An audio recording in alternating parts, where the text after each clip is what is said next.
don't know about the meaning crisis, left, right, black, white, or other vices, but Jesus Christ is right, whatever I'll say.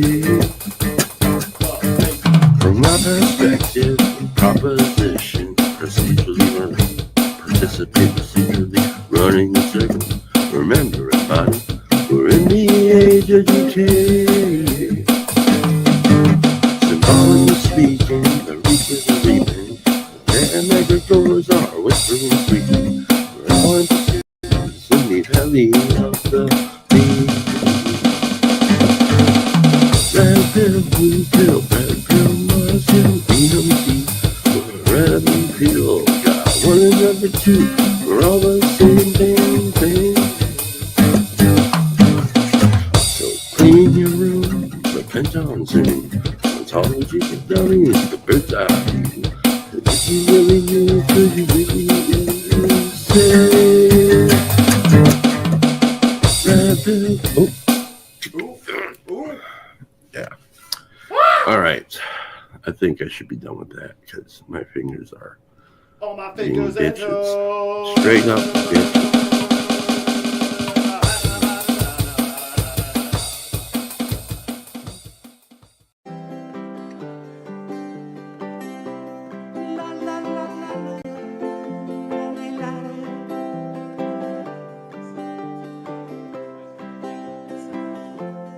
Even the sparrow finds a place by your altar. Even the wanderer who roams. Even the fatherless is embraced by the Father. We're coming home, coming home. We're coming home, coming home. Even the sparrow finds a place by your altar. Even the wanderer who roams. Even the fatherless is embraced by the Father. We're coming home. They're coming home. We're coming home. Coming home. The table is set. I will sit down, surrounded by friends and feast. The table is set. We will sit down, surrounded by friends and feast. Even the sparrow finds a place by your altar. Even the wanderer who roams. Even the fatherless is embraced by the Father. We're coming home. We're coming home. We're coming home. Coming home. We're coming home. We're coming home. We're coming home. We're coming home. Coming home. The table is set. We will sit down, surrounded by friends. Good morning, good afternoon. I believe the author of that song is Peter Tigelaar, and he was playing the instrument. This was at the Synodical Worship Service in Ancaster, Ontario, Canada, at Redeemer University. And I was so moved by that song. I was so impressed, and I thought that would be just a wonderful song for the corner to know. So I, without permission, clipped it from the Synod Livestream, and I've been using it as branding, and I've been using it as the opener because he said he actually wrote it during COVID.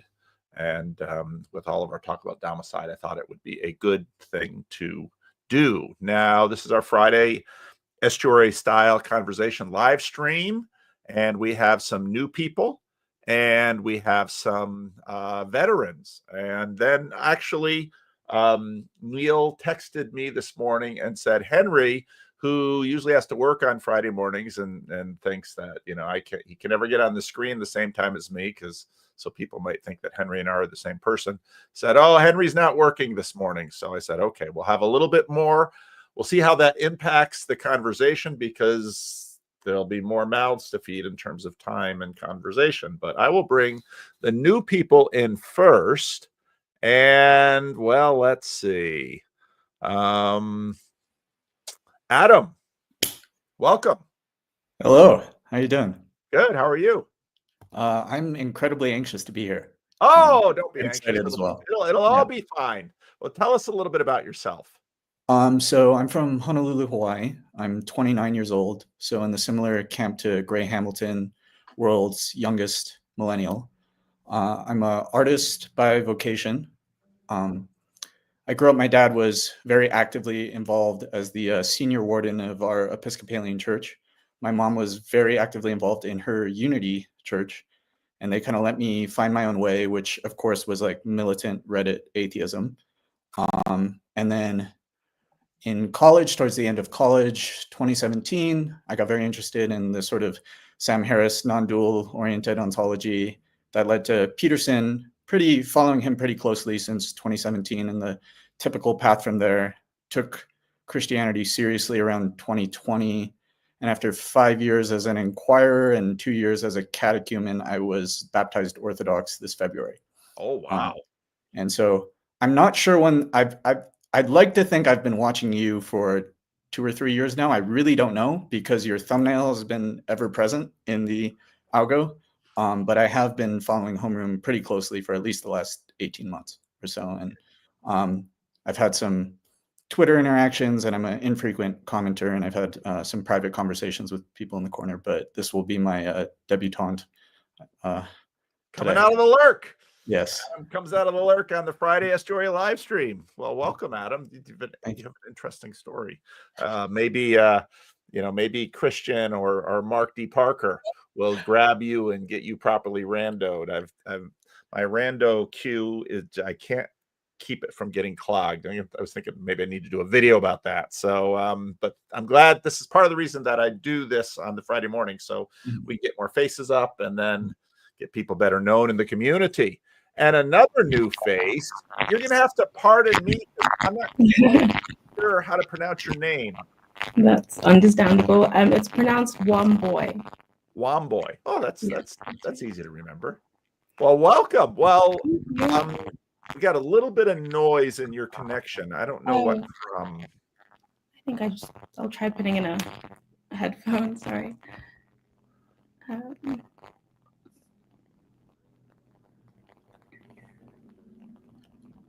Sorry. It's okay.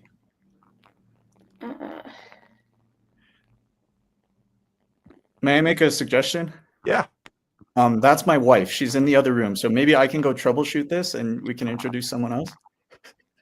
She's your wife? Yeah. Well, is it working better? Is it working? No. Okay. I'm going to take you both down. Oh, we haven't had a husband and wife yet. Oh, this is exciting. All right. I'm going to take you both down. You can troubleshoot it. I'll bring in the others. All right. Henry, are you ready to come in? You're sort of the other newbie. Henry. Henry. All right. I'll bring in Henry when I see him. And this guy needs no introduction. I do, though. Like, theoretically, people that don't know anything about me watch this show. Today, I'm an internet personality. There, that's all the introduction you need. I find it hard to believe that anybody's watching right now doesn't know who you are. So, but there might be some. Yeah. That's true. When I try to describe you and your channel to people sometimes, and they don't know you. So this is Grim Grizz. Hi, guys. And, General Gaius Griswold Grimm. Griswold Gaius Grimm of currently the Greater Regional Ingression Protocol. Oh, Greater Regional Impression Protocol. Okay, well, very good. Now I'm sort of, Henry's going to have to show up again. I mean, but I don't know who his Mark has not been in the corner as long as Michael Sartori, so I'm bringing Mark in. The Two of Hearts. Wow, that's a low card. Mark D. Parker, do you need any introduction? I don't know. No, but I think I now understand my mission. I wasn't sure why I was called into this, but now I know it's to deliver your rando anima, to root out the blockage that you seem to be dealing with. So now I know. Did you have to locate that blockage there anatomically? Oh. See, old guys get comfortable with anatomical because that's you got right. to when you're an old guy. All right, well, we'll bring in another young guy, and that is the infamous Michael Sartori. And because we had such interesting things going back and forth in the corner this week, I thought, boy, I'd really love to get Mark and Michael together in the stream. Both Mark and Michael were at the what did Neil call it? The Estuary. And so people might see all of this opponent processing on the internet, and they might see both Mark Parker and Michael Sartori coming in hot on things. But I will tell you that Michael and Mark have been in the same room together for hours on end, living in peace and love and harmony. And so this is the opponent processing we do on the screens. We want to go hard at ideas, but we want to love each other while we're doing it. That's kind of the thing. So anything you want to say, Michael? Well, I listen to all the stuff, and I mean, I don't think that this any confusion between us should. I can very clearly articulate my point at some point in this conversation. So I don't think it should be the central point of discussion. You get to vote on what the central point is, pal. Yeah, this is an Estuary meeting, so we might not even talk about any of it. But I just wanted to have Michael and Mark in this live stream as possible. And now, how's your sound now? Hi. Is it any better? So It's great. Okay, Yay. Cool. Good. So Thank you for your patience. husband and wife. This is so Yeah. exciting. Well, tell us a little bit about yourself. So I'm from Nairobi, Kenya, but moved around 6 years old to the UK, and then was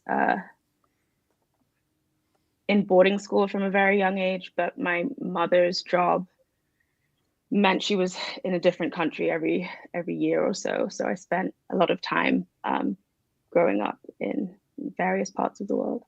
The last 10 years I was in the US, and Adam, my husband, and I met in a intro to writing class in college. And I was baptized Orthodox about a year ago. And before that, come from a generally Catholic family, but took a really hard stand about age 13 that I didn't want anything to do with that. And so I think I guess I'd say I was one of those people for most of my life that was spiritual but not religious. Went through a lot of like new age rabbit holes. But yeah, and I'm an artist, and I also coach people with ADHD, and I teach a lot too. I teach classes to kids and adults, art class, abstract art classes. Yeah, that's me. Wonderful. So it's not that we don't have married people in the corner. It's that in many cases, the wives, when we try to engage them with what's going on these screens, they look at us and they say, sometimes just with their eyes, Why would I want to talk about that with you? Have you taken out the garbage yet? I mean, it's usually the kind of thing, or your weird internet friends are the reason you have those headphones on sometimes. And I find that annoying instead of listening to me. So, but you have come into this. So do you watch videos too, or did your husband trick you into this today? I would say he tricked me into watching the videos in the first place. But no, we were together when we saw that there was space to sign up for it, and I said, yeah, why not? I think it's I'm very, I guess, new to I've watched a lot of videos, but I definitely don't participate actively the way that he does. But no, I'm excited about this. I'm a big fan of yours too. Oh, well, thank you. Well, I am super excited that you're here. Now, let me get your name. Womboy? Yeah, that's right. Okay. All right. I've written that down. I will try to. Now, I've got my order messed up, but I'm going to go with the order that I have here. And I've got Henry in the back room, and Henry has gone. So Henry's just going to have to get in if Henry gets in. So anyway, let's, most of you know how Estuary works. We've just done the introductory round. And Henry, he's got a great rando on Christian Baxter's channel. It was a really wonderful conversation. I recommend that you listen to it once Henry comes in, if you don't know who Henry is. Very interesting story. But after the introductory round, then we pitch an idea to the group in the second round, and you can pass if you want to. But then we point to an idea that somebody else has pitched in the third round, and I sort of tally those up. And then we begin playing with the idea that got the most votes. So that is how we play the Estuary game. And Grimwald Grizz, because you have landed in that slot, I am going to give you the first pitch. So what would you like to pitch today? My pitch is the following. Now that we're getting people to acknowledge that this internet place where we collaborate is a fifth generational warfare battleground, I would also like us to start acknowledging that we have the means of production in this fifth generational warfare battleground, and that perhaps we should start thinking about collaborating on AI slop videos of, say, people absorbed into their phones derogatorily that we can seed the algorithm with. Like, shouldn't we? Like, maybe we should we have the memes of production. Maybe we should be producing memes is sort of the pitch. Memes to shame? Is that what we're going to produce? Well, we're not engaged in the actual battle for the minds of the children so much as just talking amongst ourselves at this point is where I'm at. Yeah. So the general would like to mobilize us as an army. Yeah, exactly. All right. Exactly. All right, there it is. There's Grizz's pitch. Mark D. Parker, do you have a pitch?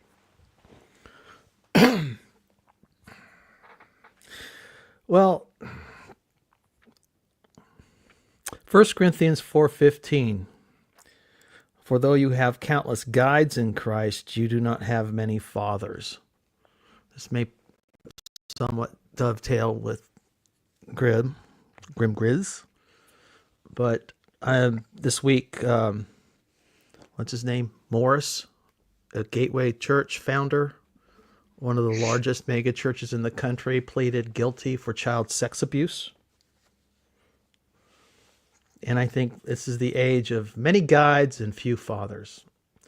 And I'd like to explore that.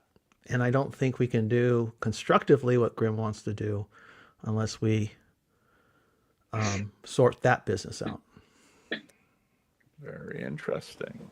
Right, I just had to bring up my Bible software. Many guides, but few fathers. All right, there is Mark's pitch. Michael, do you have a pitch? Well, you said I put out a lot of interesting stuff this week, so I'm going to pass, and you have to pitch what you want to talk about from my interesting stuff. I mean, you can wait until your turn, unless you had another pitch, but. That is a very crafty pitch because I usually pass.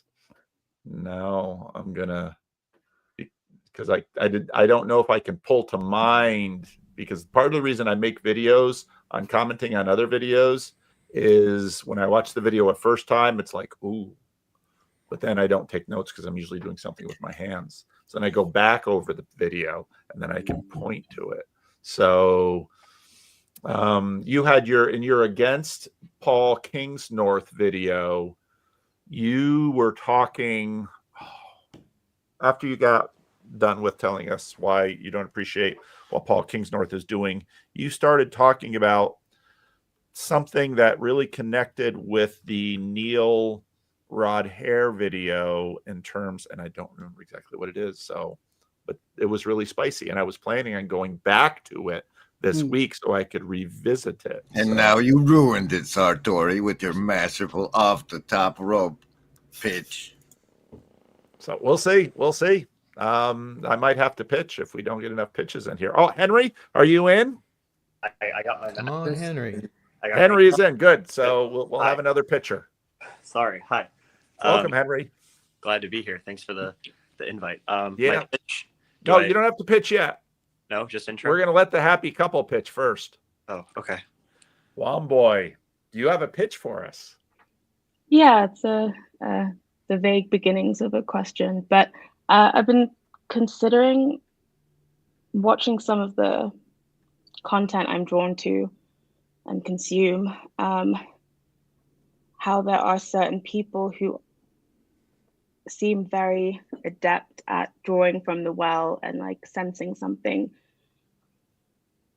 symbols and patterns in the culture, but then go on to try and interpret them in a way that can kind of go off the rails. So it's kind of like, what's this in a healthy community or society and in healthy discourse, what's the role of the oracle, and how do like oracles and meaning makers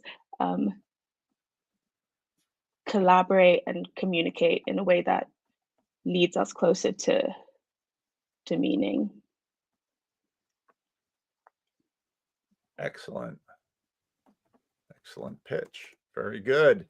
Adam, would you like to pitch?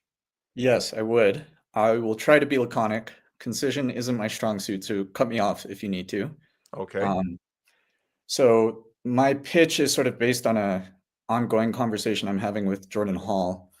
I'd like to propose an inquiry and sort of a draft of an answer that I have. And the inquiry is, in an optimally healthy community church body of persons, what specific relational capacities do all sovereign participants, or should all sovereign participants possess? And I guess another way of framing this is like on the 5th generational warfare battlefield, what do all infantry men and women, what competencies do they need to acquire in their basic training?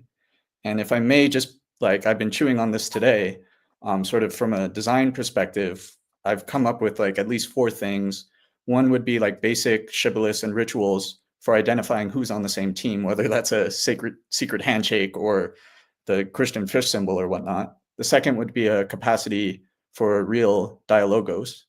The third would be the willingness and will to participate in explicit binding rituals. And of course, in the Christian world, that's liturgy and Eucharist. And then the fourth would be sort of Rafe Kelly's grief as deep embodied capacity and the ability to extend that capacity for grief relationally. And in the sort of colloquial therapeutic New Age space, that might be something like holding space. So that's just a propositional list that I'm sure could be edited, revised, inverse, turned upside down, deleted, but just something I'm chewing on.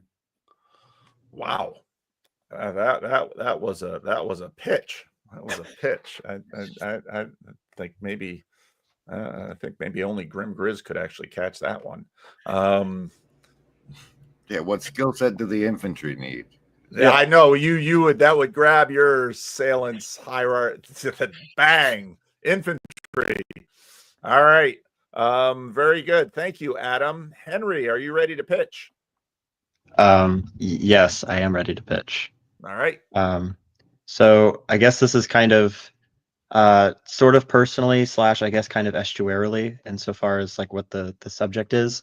I've been thinking a lot about kind of like nuance and the ability to have nuance in different spaces, both in like in TLC online, as well as in like physical spaces with regards to like more sensitive, we want to call them like hot button topics. Because I find myself living in the middle of so many different kind of ideas, ideologies, views, perspectives, being as like a public education teacher and then also a member of a rather conservative like Southern Baptist church and not belonging in any space either. So you just listen to a lot and there's a lot of input. So I guess what I don't know if there's like a question to it, but like the challenge of like balance, having nuance and being able to exist in numerous different spaces. What does that look like? Do we have the capacity for it? Etc. So that's my pitch. Okay, very good, very good. I'm going to disappoint Michael Sartori and pass because I think there is a huge menu on the table, and I think Michael Sartori is very capable of bringing ideas into the conversation. So I won't worry about him. Now we're going to point. General Griswold Grimm, what would you like to point to?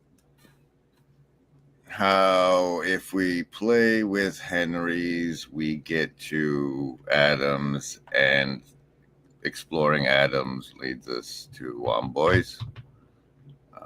Just so what the overall theme would be like roles of individuals at what layer of different when I say layer, I mean in what environmental layers and roles are emerge in the group as a weave of those three. That's my point. All right, thank you, Grimm. Mark, what would you like to point to?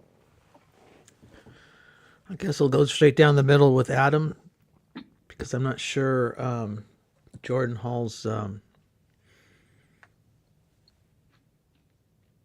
description of the situation is quite right, but it's a discussion worth having.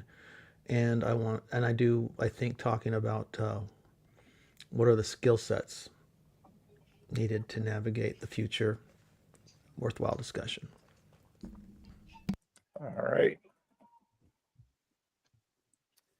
Michael, what would you like to point to? Okay. Well, I like Henry's. I feel like that's something where I can say I've figured out how to do that reasonably well, not fully satisfied with my ability to always satisfied with my ability to reside within various groups, but being heard and understood not always quite so much, which I think is I kind of want to point at what Womboy was saying too, because I think that's the thing. I draw things out and then people go, "What are you talking about with that?" So, all right, Womboy, what would you like to point to? I like the way that Grimm, is it Grimm? Do I refer to you as Grimm? Yes. I like the way that he framed a combination of those three. So I think I'd say same. All right, so you're pointing to his point rather than his pitch. Yeah. All right. Adam, what would you like to point to? I think in a similar vein, I see a sort of triangulation between Mark, Womboy, and Henry's points. And there's something about the skill set of the differentiating between the time to sense, the time to sense make, the time to meaning make, who does those specific things and in what context.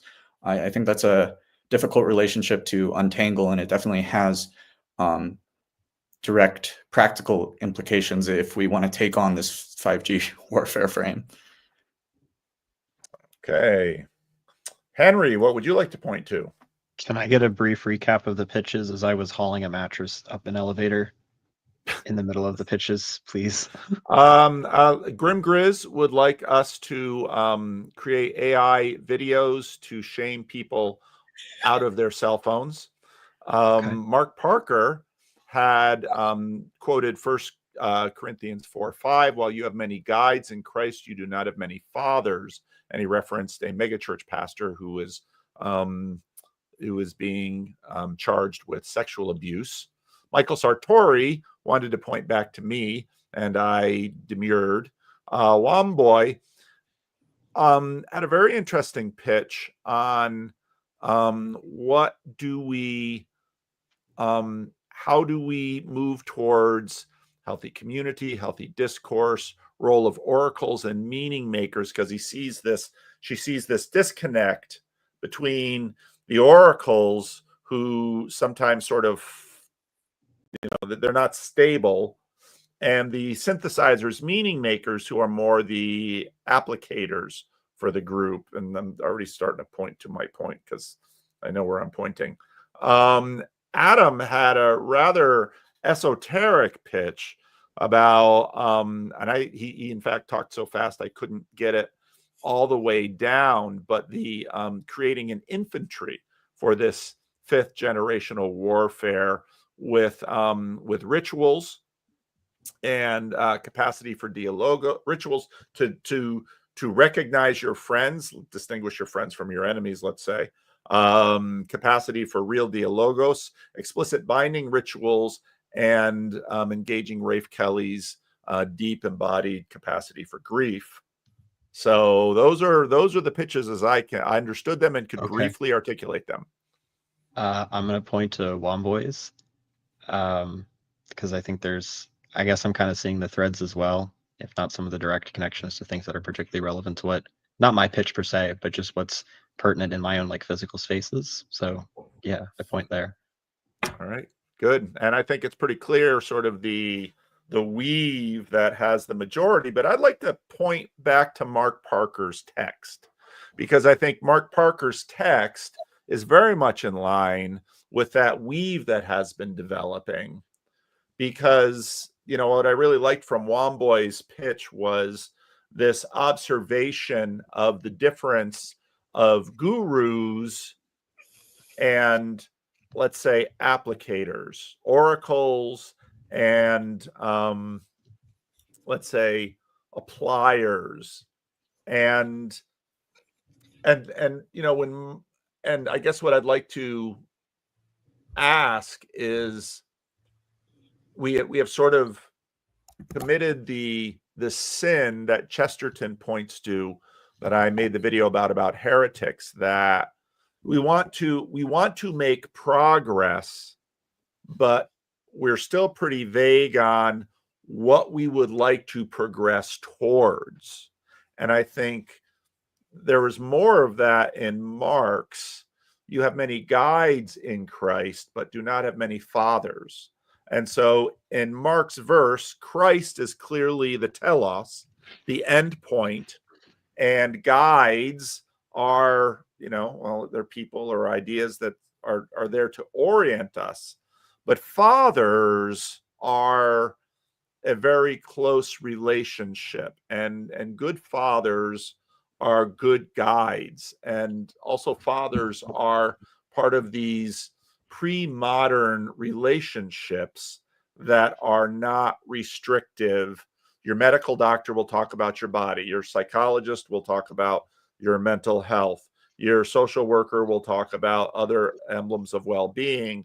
But your father or your clergy or your pastor is someone who sort of has free range to talk about all of those things. And Christ is the telos in this.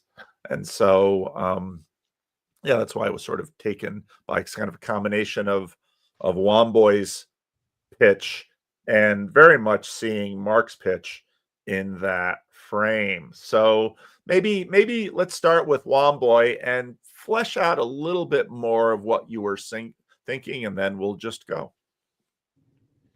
Okay.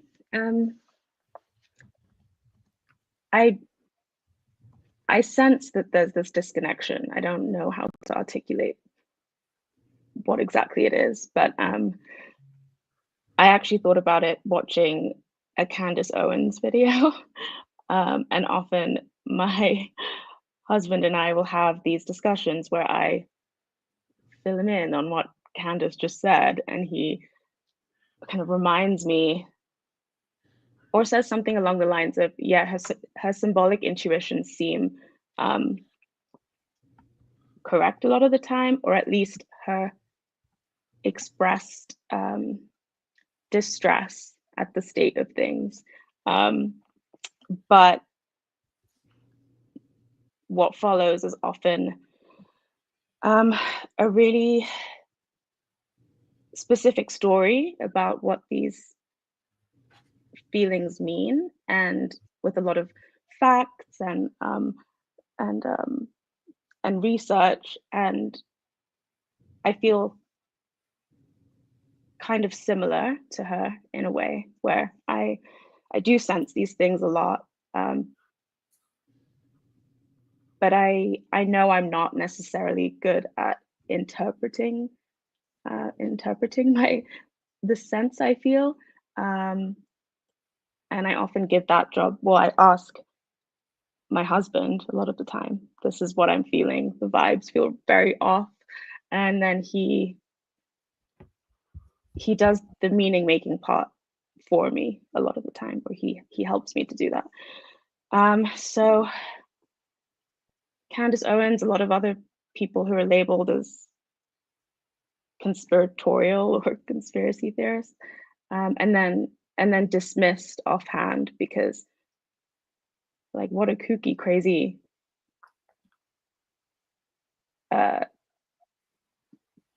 like story you just told about that thing. So rather than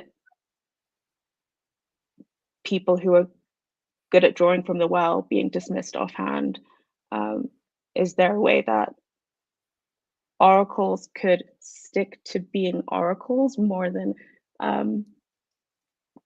fully interpreting the symbols and senses they have, and meaning makers could take seriously the intuitions of oracle people who might not be super, like, super good at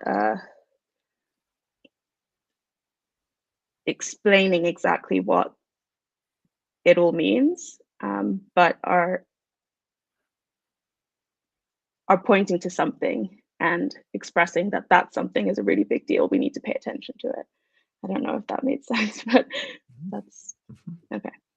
Mark, I kind of connected your pitch with Womboys. Was that correct, do you think? Was I on the same track with you? Yeah, actually, I didn't see it initially, but I think you're right. I didn't see it the way you saw it, but I think you're like the first person I've met who has good things to say about Candace Owens. We travel in different silos. But I have found her interesting from time to time. But where I think it seems to me what we need to, one, the oracles need humility. Two, they can function as oracles, but I think someone said the shaman shouldn't be king. Mm-hmm. Okay. And in a sense, they need to understand their calling to do what I think you are hoping to see from the society, for the oracles and the leaders. So this is, I mean, it seems to me that what many fathers, I mean, there are many guides, but few fathers. What's the distinguishing feature of a father? The father can be all the things you talked about, Paul: a guide, a nurturer, a protector. But ultimately, a father is the one who will lay it all on the line for the children, putting himself in in front of all of the, whatever is coming at them. So he's both a guide to help them mature and develop. He has their interest in mind ahead and above his own. This is what it means to be a father. And this is what I think, a shaman or an oracle, they don't always know what they're doing. They just do it. They just perceive and then reflect out or project what is going on inside. And the guides themselves, the many guides who would be interpreters of the oracle, must, if they are to be anything, if they are to be transcendent, if they actually are to be constructive and helpful to the society, they can either use the oracle to serve their own ambition, or they can use the oracle to fulfill a more fatherly function. I don't know if that's helpful, but that's kind of what came to mind when Momboy was talking about Candace, and in response to what you had said too, Paul. Yeah, I thought that connected a lot of dots for me. So I have kind of had very similar experiences. Okay, so I'll start here with my own father. So my father was a pastor, and before that, a godly man, Christian man, and set a good example, and came from a roughly, pretty Calvinist tradition, not unlike Paul's church. Then I worked at went to and worked at a Assemblies of God church for like 15 years, which is a very different theologies, Arminian holiness, the thing that Mark has it's his roots, and what is kind of the tradition that he grew up in. And after living in both those environments, I noticed, for me personally, there was psychological damage from that, living in that theological situation. But I've come to know that many people basically project the same exact psychological consequences to the theology that I grew up with in my father's house. And the difference was, like, why do some people perceive that one as like damaging, and I perceive this one as damaging? And it's the embodied example that I had that put before me. And then to kind of connect that, so coming out of that Assemblies Church, moved to Texas right around the COVID time, and so it wasn't Candace Owens, but so somewhere on my channel there's a clip from when I called into the Alex Jones show and was telling them, like, pastors aren't paying attention to this stuff, because I was looking at like the Gospel Coalition website and noticing, like, there's propaganda on here. There's the one pastor who writes their politics stuff. He's a Fed, and I had the concern that not enough pastors were taking these things seriously. And I called in Alex Jones because I'm like, look, the Bible shows that there is a supernatural evil in the world, and there is a heart of darkness in mankind, and so there is an element of truth in these things. And I was frustrated that they weren't taking that seriously. Now, at the same time, I eventually came to realize, when I kept listening to like Alex Jones for too long, I was feeling the same kind of dread, the psychological damage that I got at the church that wasn't really the right fit for me personality-wise, which is also the thing I was pointing at with Paul Kingsnorth. it's kind of this doomerism thing where if you get people afraid, you know, you need to be afraid of everything, but you can trust me. And then you're kind of hooked and you have to keep following the, you know, fear is kind of addictive. And so that kind of, you know, helped me to see, and maybe this even points to what Henry was talking about, living in these different arenas and seeing these things. Oh, it happens sometimes in church, sometimes with the news, or, you know, these different sources. Like, you kind of have to figure out like what is the common ground, like where people are coming from. And so that kind of distilled it. It's just like, oh, it's that fear trigger. It doesn't, you know, you could be made to be afraid of anything, but if you're hooked into a system because of the fear, it's gonna, like, you can get trapped in a bad cycle. And so, you know, eventually kind of get beyond that and say, well, I trust God, I trust the Bible, and I trust that most people are doing well. And then came to realize, like, okay, a lot of the pastors that aren't taking this stuff seriously, it's just way outside their wheelhouse. It's not the best approach. You know, I think really, realistically, you can take the scary stuff like as seriously as possible, but God is greater than that. So, like, that's the right way to do it. Like, you shouldn't minimize fear. You overcome it with courage, encouraging people. So, yeah, so that's kind of how I worked through a lot of those things. But I think it's just such an easy pattern for people to slip into, both people that are speaking and, you know, with who we follow.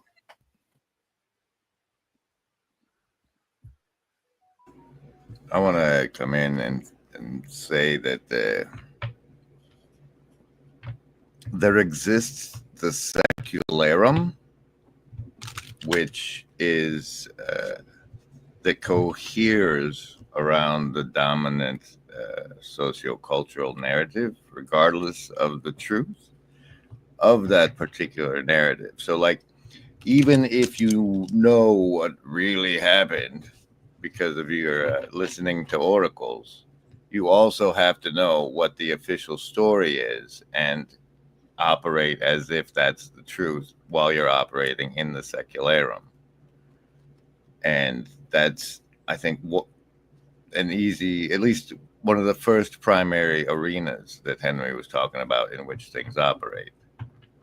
I can't weave fathers into that at all, because me and most of the people probably grown after the 80s have a deficit in that department, which might be an opening for a role beyond, because like, even if you're going to church these days, that's still the secularum. Like, you don't bring your conspiracy stuff in there. And like, from what I've seen, it's like, instead of going to the movies, you go sing and worship.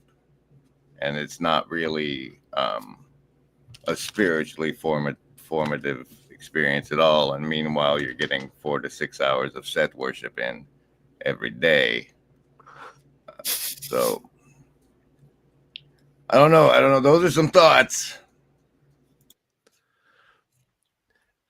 It was interesting to me that I see the bigger frame in terms of both Mark and Womboy's pitch, but there was a real attraction to Adam and Henry's, and in that sense, Grizz's pitches as well, because this is something of I think it's typical of our culture to approach dilemmas with technical solutions.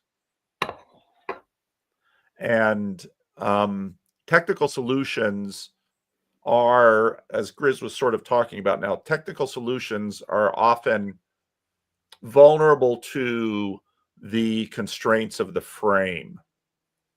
Whereas the big things that we are also tended to be attracted to are frame breaking things. And so, when Mark talks about a pastor who is molesting children, that's a technical issue. But I think what Mark really wanted to point to is certain things within the frame break the frame. And sin can test frames, but sin can also break frames. So, with the, part of the difference between, let's say, you're a sex scandal in a Protestant church, and it's interesting that when we say, if there's a sex scandal in a little church of 100 people down the road, nobody pays too much attention unless it's within your family circles. If it's in a mega church, now suddenly we've sort of jumped levels. But of course, when you have the pedophile priest scandal in the Roman Catholic Church, that breaks frame in a far more significant way. And, part of what, as I try to get my mind around this Orthodox moment that we're having here, there was a video, I don't remember who put it out, but the point of the video was the biblical phrase by Jesus, "Call no one father." And it was an interesting video because, of course, this is a contention that happens in the Protestant Reformation, where Protestants stop calling, they rename. Protestant pastors are ministers, sort of a legal governmental frame. And because part of that came out of the adherence to that verse in the Bible, call no one father. But yet in this moment right now, with the renewed interest in ancient frames and deep frames, it's part of the reason I made that little short video, thinking people are attracted to the liturgy, the icons. What they're really looking for is stability and discipline. And they're really hungering for a frame. And so this idea of oracles versus fathers, or oracles versus syntheses, pastors, is really important now, because we obviously need both, because those working within the frame, it's meaningless without the frame. But what you do in the frame depends, that is going to help you navigate to the telos, what you're pointing to.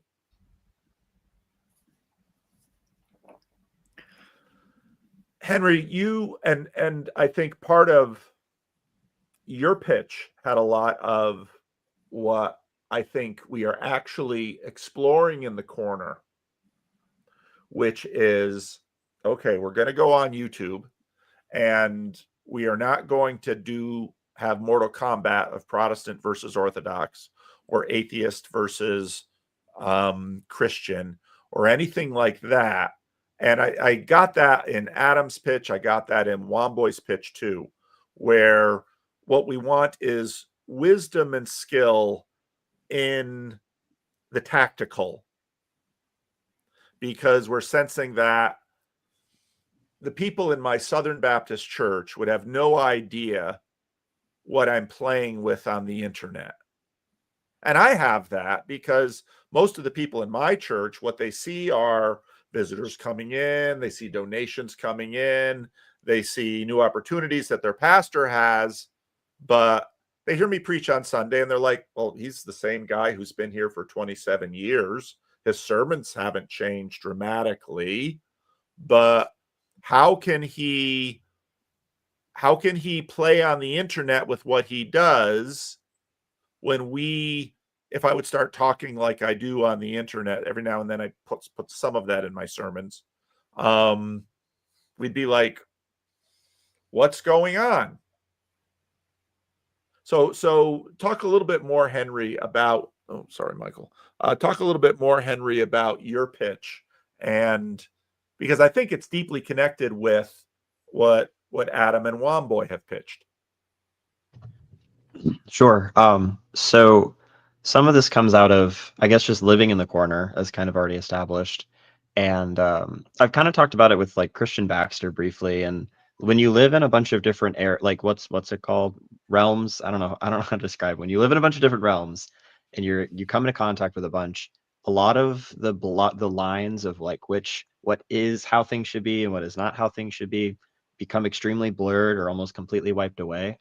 Um, so kind of growing up in a very conservative space, a lot of the more like liberal social politics, even with regards to like gender and all that, were very much like strongly like existing in the forefront, especially in like late 2010s. So like, same-sex relationships, like budding transgenderism, gender identity, like in the conservative church and like in the spaces I've been in for forever, like it's a no-go, right? And then usually it's very much like this is sin, this is like see Sodom and Gomorrah, see like this is not good, and right, the general disposition is a negativity towards it.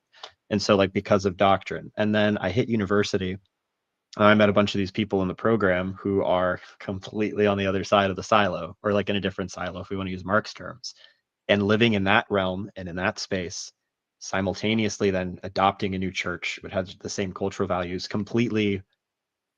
I almost got like red pilled, black pilled as like a late high schooler, early college kid, and like that didn't happen. And so instead of like taking a red or a blue pill, I find myself in the middle where it's like, okay, I have these tensions of which I probably do for the most part adhere to most of the principles of like the culture that I grew up in, church wise, family wise, socially wise, but it's extremely difficult to, or maybe it's the idea of like practice versus what's spoken. We've talked about it before, like you've talked about it here in the corner of like what is said versus what's actually embodied, because what's embodied is far more neutral, if not more, probably more like liberal centric or more tolerant and stuff. And so there's some of that tension, and that's a nuance in of itself, and that's a nuance in either field, because I had friends that I knew who were non-gender conforming, etc., in the college and in the college of education, and they were well aware that I was a churchgoer and all this stuff, and they're like, well, we like you because you're not an asshole about it. I'm like, oh well,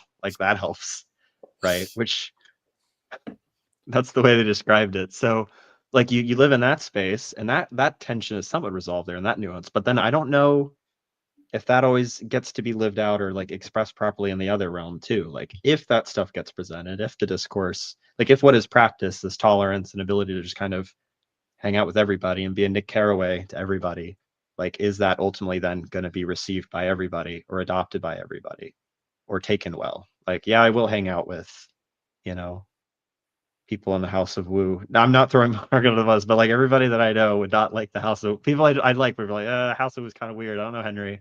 It's a little whack. And I'm like, I don't know. It's fun to vibe there and play in that space. And I have friends in this other space, in these other places. I feel like I just lost the plot, but I was just kind of explaining the background, I suppose, on this. But like all these tensions exist, and I don't know if it's difficult per se to be like yourself existing in these tensions, because I've done it okay for years now, but I guess, can that be like replicated? Can that be adopted by others, I suppose? Can I ask you a question, Henry? Sure. That might advance this. So what I hear you describing is existing, you said between realms, I could say between worlds, and I think actually across ontologies is probably the more thinky-talky way to put it. What I want to ask you though is like, what's the worst thing about existing in that way for you? Like what's the most challenging part? I think everything's compartmentalized for the most part. And it's been decompartmentalized at least once. There was like a blurring. A friend of mine that I work with was like my +1 to like a New Year's Eve party with my like complete. It was interesting from work, and I was like so like on edge about it the whole time until like things kind of like died down. I had like a glass of wine in my system, but I think some of that is when these worlds do collide and you are a neutral agent that can't exist, not everybody's going to be able to do that, or there's the fear that not everybody can do that. So I suppose the most difficult thing is the compartmentalizing and like it's pretty easy to keep him in the boxes, but I don't know if it'll always stay in the boxes or if it always should stay in the boxes. I guess that's another part of the challenge. Does that answer that question? It does answer the question. So, I mean, what I hear you saying is there's something like a lack of unity and a lack of wholeness, or maybe even like wholesomeness. I'm not really sure what that word means, though it gets thrown out a lot.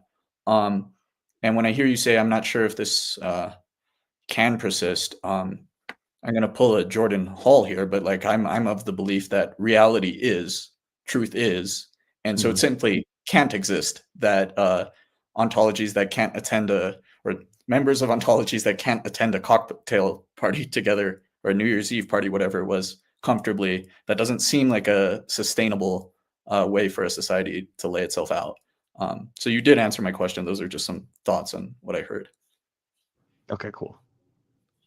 Well, I mean, what I heard your pitch getting at, Adam, is when we're looking for, let's say, rules or techne, we tend to look for something that is actually abstracted from the person.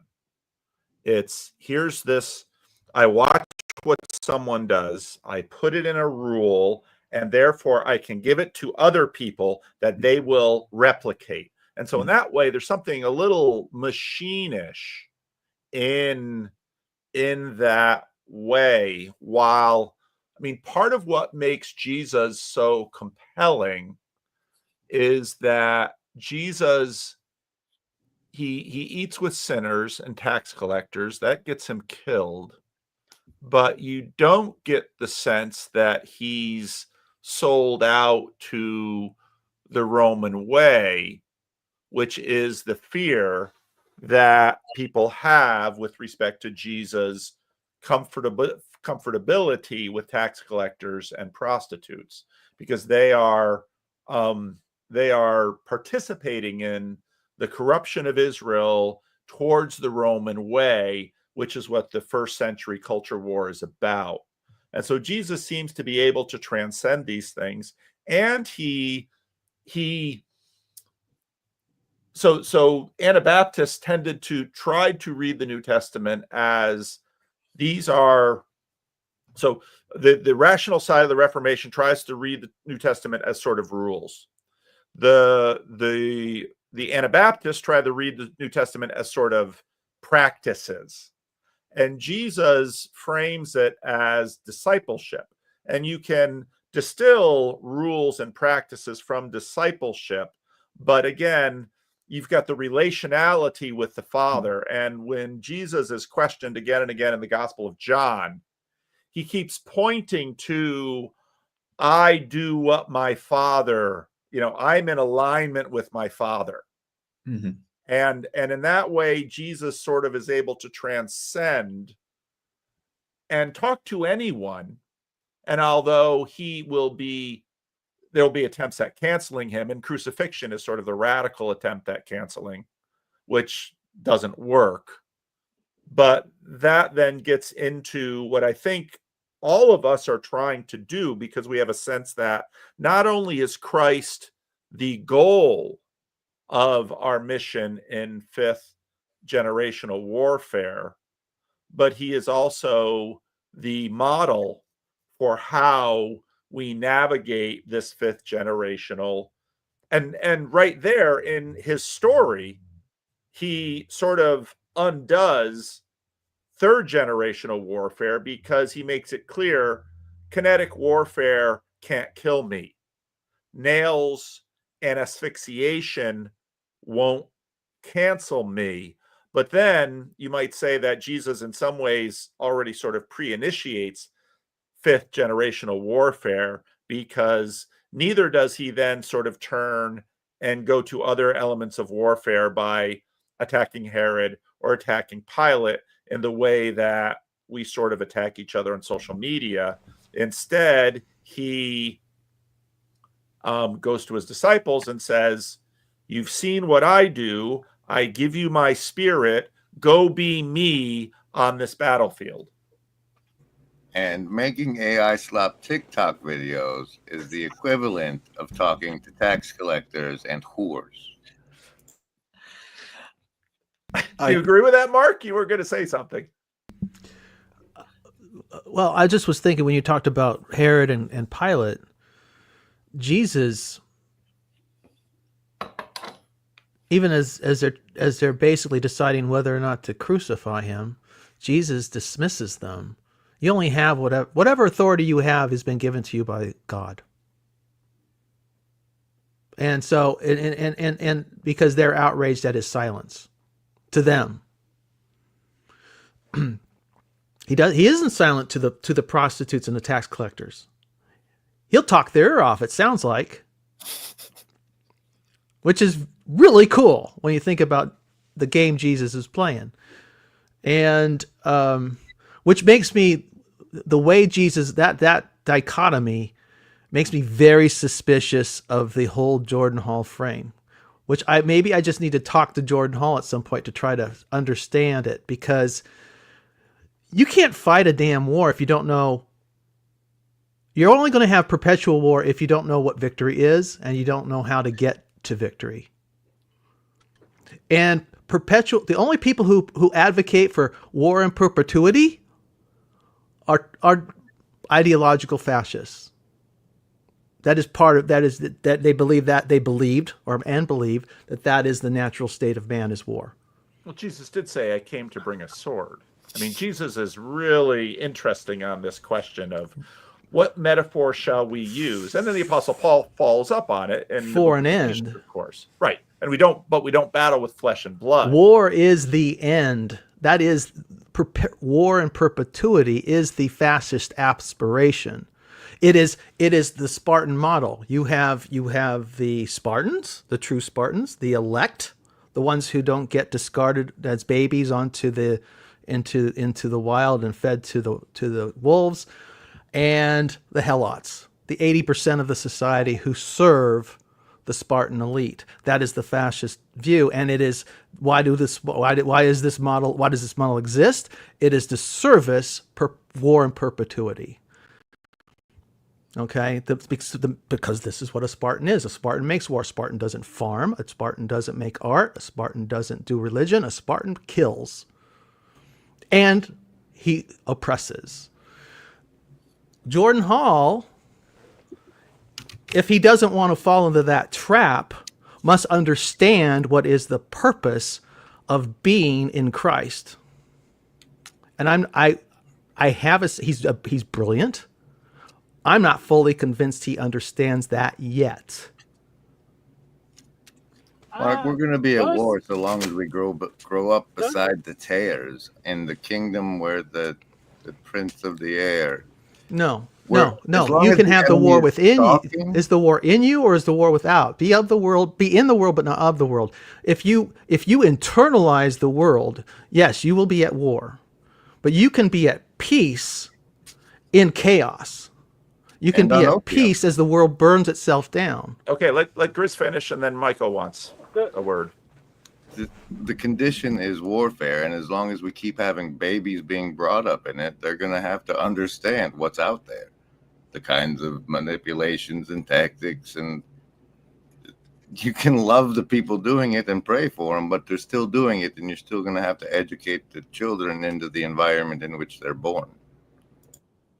He must be born again. The questions that you're asking, Mark, in a war are highly dependent on your rank in the organization, because the guys on the ground they need simple orders that are to follow. The complexity of the thing, and I think that this is even some part of the thing to see in this fifth generational thing. Very clearly, God is doing different things through many different types of churches, and even some people who don't seem to be in parts of churches, and it's like the confusing thing that a lot of people are arguing on with Twitter right now is, where do the Mormons sit in this thing? Because they have a very different set of beliefs by a certain standard, but yet the actions that they do are a lot better than many other churches, and so even this is the thing to say, like, I can't go to the Wesleyan Arminian Holiness Church. It doesn't it doesn't it doesn't assist me in my role in this war, but those churches and the people who for whom that's the way that God communicates clearly serve a very important role. That's the front lines of evangelism and all stuff and all that. Like, I appreciate that greatly. And so it's, I think the thing is that if the enemy is real and is trying to defeat God's plans, you have to realize that everything we do, everything we say online, literally anything you say out loud, is fair game for the enemy to try to assess our plans. And so if God, as the supreme general of this campaign, he's going to use the fog of war and obscurity and confusion to his advantage, which he does a lot. Like, think about Gideon and the battle there. God uses chaos and confusion to provide victory that doesn't harm his soldiers at all, even though they're vastly outnumbered. And so that's the way that this. So, if you can know what you need to know, but there might be some questions you don't.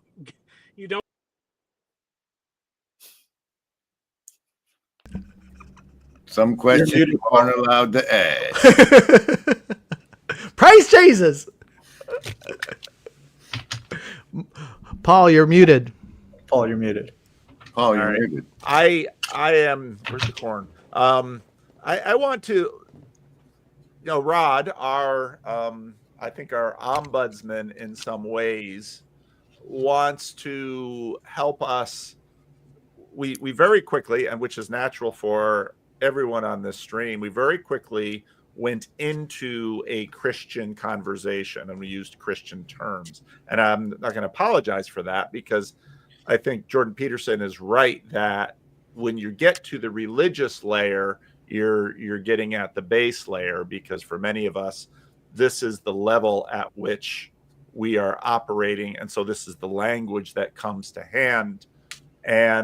But I wonder can this conversation be had in a way that's intelligible, for sort of following up on Sam's video this morning, those who are living in the broader American, maybe moralistic, therapeutic, deist space. Because in many ways, this question, it's interesting, so many of the pitches have to do with how do we maneuver? How do we treat each other? And Jesus had a Jewish frame, the first century Second Temple frame in which to operate, and he used the language for that. Is there a way to use language with respect to, and Henry, I think, deals with this, and that's a big part of Henry's situation, because he's in, let's say, an educational program, which in my experience is deeply steeped in this post-Christian language, because the Christianity has sort of been wrung out for the sake of pluralism. So if I didn't watch all of Sam's video this morning, but I think the case he was making was that moralistic therapeutic deism is actually on its way out. And one of the interesting things I find about MDT or MDMT, whatever you want to call it, is that there is a teleology baked in. There is, when good people die, they go to heaven. There is this manifest destiny. And the word that keeps coming to my mind as I'm listening to all of you is teleology. So Paul, you posed this question of could we have the same conversation in a secular frame? And I think my intuition about that is yes, if there's, we don't have to have the full ontological cake baked, but there needs to be some sort of shared teleology in order to put it into into a secular frame, and even if that secular frame is the frame of progressivism, which is the the endless spread of the American empire of love, I don't know if that's making any sense. But there's something about the T word there that I think is very important, and I think the T word is sort of the prerequisite to the E word, which is eschatology. But the T word really helps there. Well, the fundamental challenge of the incarnation is, of course, intelligibility, which I think now, of course, I have my own frame, and now I'm about to slip into the religious language again. The whole purpose of the calling of Abraham, the creation of Israel, is God takes a 1,000+ years to create a container in which the Son of God will be intelligible. And I think we have a lot of potential intelligibility around. I think Sam's video is really important. And I think the difficulty is that people have an intuitive sense of goodness. We know, I think Mark's reaction to warfare terminology is because of bloodshed, and Jesus quite famously heals the ear of the servant. So we're trying to missionary work is always about intelligibility. And of course, Christians believe that this crucifixion and resurrection then arrive at peak intelligibility, even though it's also mysterious. Go ahead, Henry. If we if we want to play like the MTD game with like language, at least with regards to some of my pitch, I think it's pretty easy to resolve it. It's just be nice and let whatever happen as long as it's affirmative. Like that's easy to do ultimately within those grounds, within those realms.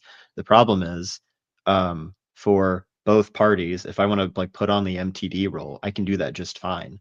But both parties are going to have some sort of underlying kind of foundations and principles built on something, who knows what, and eventually you're going to run aground in some other way. And so whether you're going to run aground against each other or like just have tension, right, within the MTD realm, like something else is going to come up. Losing my train of thought. I just lost it. So I have these underlying principles and beliefs, and I can do the thing of like, all right, just listen to everybody else's perspective and hold no stance. But what does that do to me as an individual, even if it's for the better of the other person, technically, right? Or if there is behavior or projects or like activity where it's like the MTD, just be nice, you do you thing comes into play, that's not ultimately beneficial to me, that's not beneficial to the other person, and vice versa, right? If they're on the MTD thing of like, well, so-and-so is like a Christian, but they're not an asshole about it, so like that's fine, and we can just like kind of like exist in the same space. I don't know how long-term ultimately beneficial that is. That kind of resolves immediate tensions and concerns, but I think that it's going to like rear its head back around. So like using more like secular language to describe this, I think is fine, but like I think it's ultimately going to be embedded and grounded in something more religious, and if not ultimately more religious, spiritual, ideological, and that's going to have its own problems. And like that doesn't, I don't think, get sorted.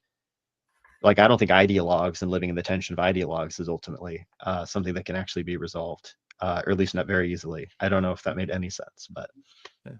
Womboy, I'm interested in your thoughts on this, because one of my good friends, Bowtie Bryant, he's in my men's group. He's a son of Kenyan immigrants. Last Wednesday night, had a really interesting conversation with him about sort of living in these different worlds in terms of, you've got this historical train of what goes on in Kenya and then being in the United States. And it was really interesting because, I mean, you dropped the name of Candace Owens, which is not a name that gets dropped in these channels much, although I know people know a lot more about her than I do. But, this contextualization of let's say, contextualization of the ultimate. And again, your pitch was, I thought, really on target. So I'm curious about what you're hearing in this conversation.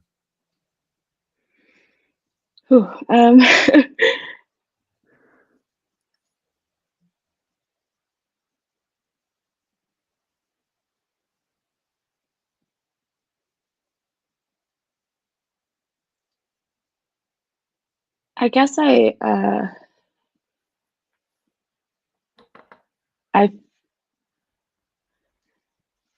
only quite recently became Christian. I'll start there. So for most But of you my did life, talk about walking away from Catholicism at 13.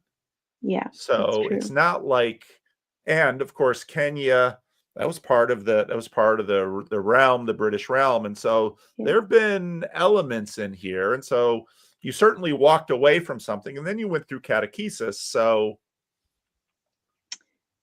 Yeah, I was just going to say that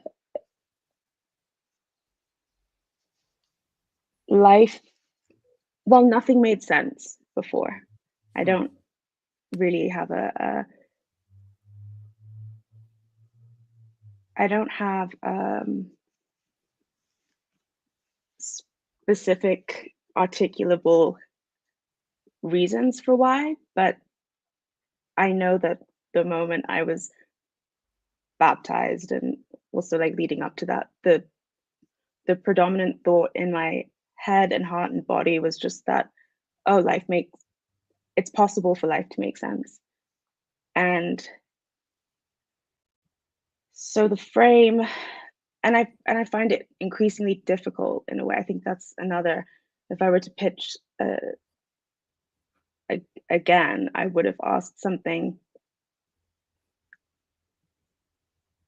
about how to get along with people that are outside of this frame I now have,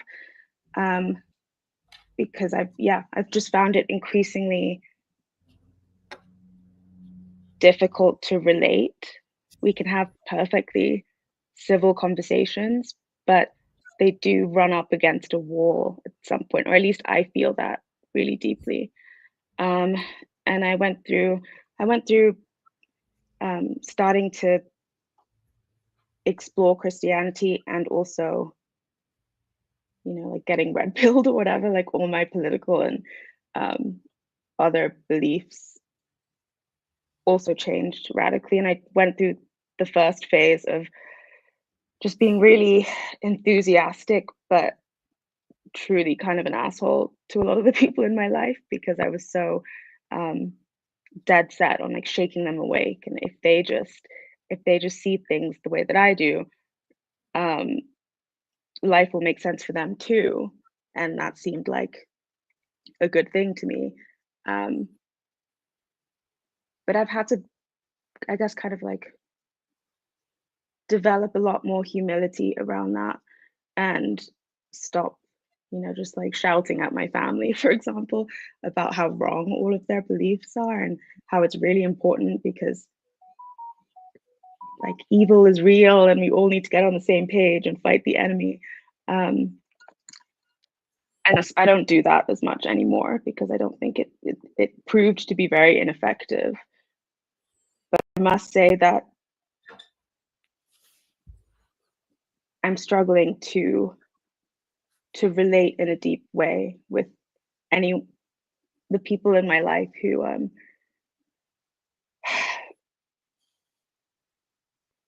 don't share the basic teleology, I guess. Yeah, I don't have anything like smart to say about it, but I'm finding it doesn't feel that possible to get on with the people in my life. And I think answering your question, to have the discussion in secular language is I guess possible, but it feels increasingly impossible to me. because my friend, he just got married. He's 35. His wife is 35, and he took his wife to the East Coast, the American East Coast, to visit with his father and mother had divorced, and so his mother's family. And talking to him, just the multi-generational aspects, because you had generational things going on in Kenya, with respect to decolonization.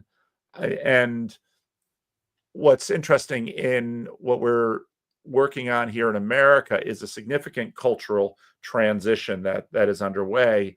But for many immigrants, especially I think from Africa, where the 20th century and the 21st century have been places of huge change in some spheres, then, I grew up in different worlds.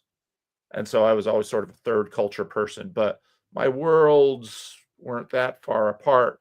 And we've got a lot of people who are growing up in worlds that are a lot more distant.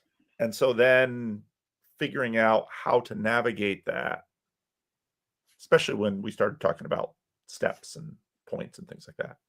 So thank you. Thank you. Adam, what about your story? Are you going to say something, Chris? Yeah.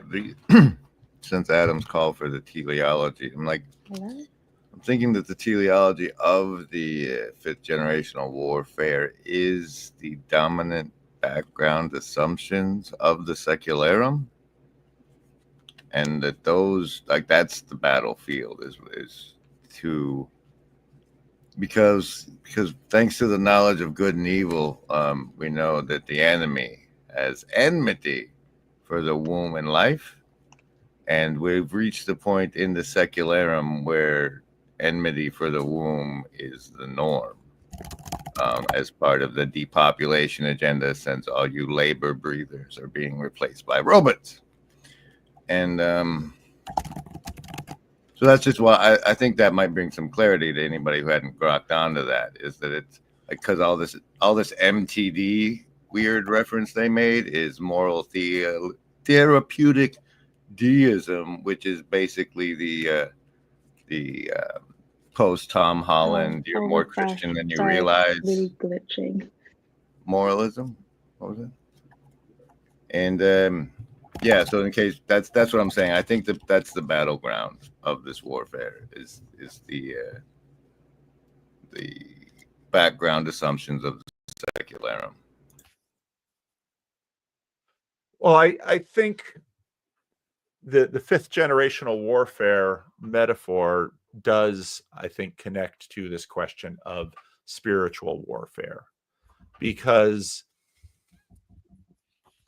what we're trying to get back to is a question of what do we mean by this word spirit. And so we've got metaphors, in the 80s, this stuff was sort of worked over, this present darkness, some of those kind of images. Now we've got the entrance of UFOs as demons, AI demons coming through. And yet the language of spirit was never fully abandoned by any sector on the American culture scene.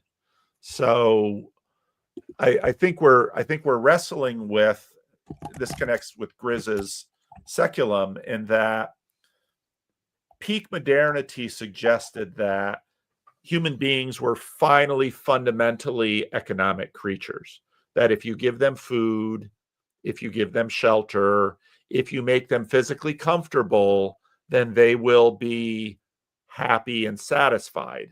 And Dostoevsky in the 19th century very much got there and said, if you think that, you don't know human beings, because we in fact have a deep hunger for something that mere food and shelter and satisfaction of our animal desires, as the 19th century would say, does not satisfy.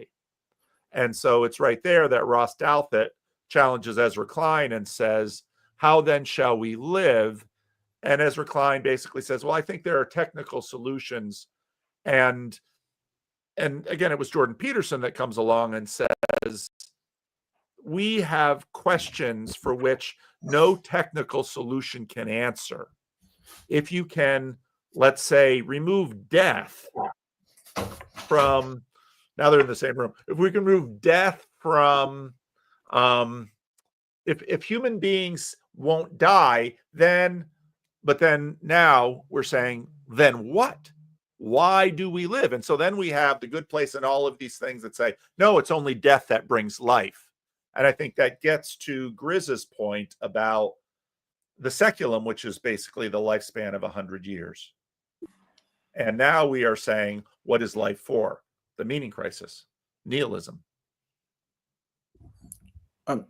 Paul, what you just said made me think about, and sorry, one boy's rolling her chair in here because I think her AirPod died. So I was watching Matthew Pajot's latest interview, which Grim has pointed out you won't catch because it's a Spanish title, and it's for I guess a Spanish audience because his book's recently been translated. But he said something like, "The spirit of war is the spirit of deception, is the spirit of the adversary," and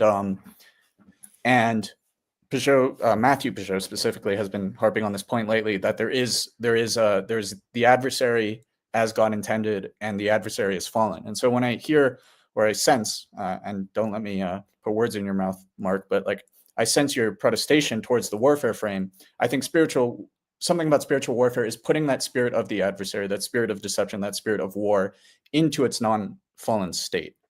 Or at least that's what came to mind with what you were saying just now, and Dostoevsky describing, if we achieve the Marxist utopia, people will break something just for the hell of it. I think that is that adversarial spirit. And Pajot said one more thing. He said the spirit of the adversary in its fallen place in yourself, just like Mark was describing the spirit of war in yourself, in its fallen place in yourself, it can lead to self-destruction and suicide. In its right place, that spirit of the adversary is repentance. And that really rings relevant to me here, and that's how I would see the spirit of war, the sword that Christ brings, masterfully, sovereignly wielded. It would be in the spirit of repentance. I'm not sure. It's a mouthful. Well, Jesus said, "I'll build my church, and the gates of hell will not prevail against it." Who's assaulting who in this, and who's supposed to be on defense? The world. And the world y'all are trying to save is actually the entity that's supposed to be on defense, and the church is like the highly mobile tribes of Israel taking Canaan, and we keep trying to. Well, what I get from so much of all of this cultural Christianity's business is that we want to build cities of God on earth so we can all feel safe. When it's Jesus saying no. It's you're to go out and go on the offensive, and not let the world pollute you within, right? Go back to the whole story of the what preceded the failure of Israel against Ai. So I just want us to revisit. I'm very much about spiritual warfare, House of Wu, but I want us to understand what we're doing and what we're about. As to Grimm, again, I would counsel you to go back and respect the whole of Scripture, the whole counsel of Scripture, Genesis to Revelation, and don't just pick and choose what you like. Well, I like this Jesus guy, but that Paul is sus. Or the Old Testament is sus. You need stable ground. You have to have a position. I didn't request your counsel, sir. The what? I didn't request your counsel. Well, I'm giving it to you anyways because you're here. If you want to be more than a guide, but be a father in the world, you must have a profound stability of stance, and know what you're about, and know when it's what you need to give for the benefit of your children and for those you love, to actually be functional, or you're just going to exploit them for your own needs. And this is the thing and you don't even know you're going to do it. See, this is the problem. This is the problem with deception and self-deception. If we do not examine Scripture so that Scripture can examine us, we're going to be nothing more than that guy Simon who's trying to buy a little bit of that spiritual stuff from the apostles so that he can advance his game, level up his game in the world. See, sorry, Rod, you're going to have to just plug your ears every time I get all religious because I know it's offensive. But I mean, this is what I think we've got a lot of work to do, folks. We're going to have because we're going to keep making churches with pastors who turn around and molest babies. We got to put the world is not going to respect us until we fix ourselves as a church institutionally. Go ahead, Henry. You're muted. Sure, I was waiting just until the statement was finished. I was thinking about like the gates of hell not prevailing, and I was thinking of the idea of the warfare, and Mark was like, well, what does that look like? In my brain, I've always just kind of seen like the visual image. I have a point with this, I swear. Of like the gates and like the kingdom and like whatever's hitting it, just kind of like, and it like, and that it's not a counteroffensive, I guess, in my mind, and that it just purveys and stands against that which comes against it. This sounds weird, but then I was thinking about Jesus, and I don't know, there's an exilic kind of drifter vibe about Jesus during his entire ministry, and I think that archetype is kind of really powerful of like traveling and being like, as Mark said, stable and grounded in a way, and then that is that which draws or attracts other people to you. And if the church is like mobile, I'm putting some sort of image in some way, I don't know, but the idea that like to be, I don't know, I'm struggling, hold on, you do the Jesus thing in your church, in your local space, and I don't know, never mind, I'm done. I'll come up with a thought better. I had something about like being an exile and drifter, and you wait for like the church to like Jesus to come back instead of trying to like create many church like safe havens. Like you're unsafe as an exile, and you're unsafe doing the work with the hope that safety will come ultimately, and like not now, but you're able to like kind of provide that in like your little drifter space. That's all I got. I lost.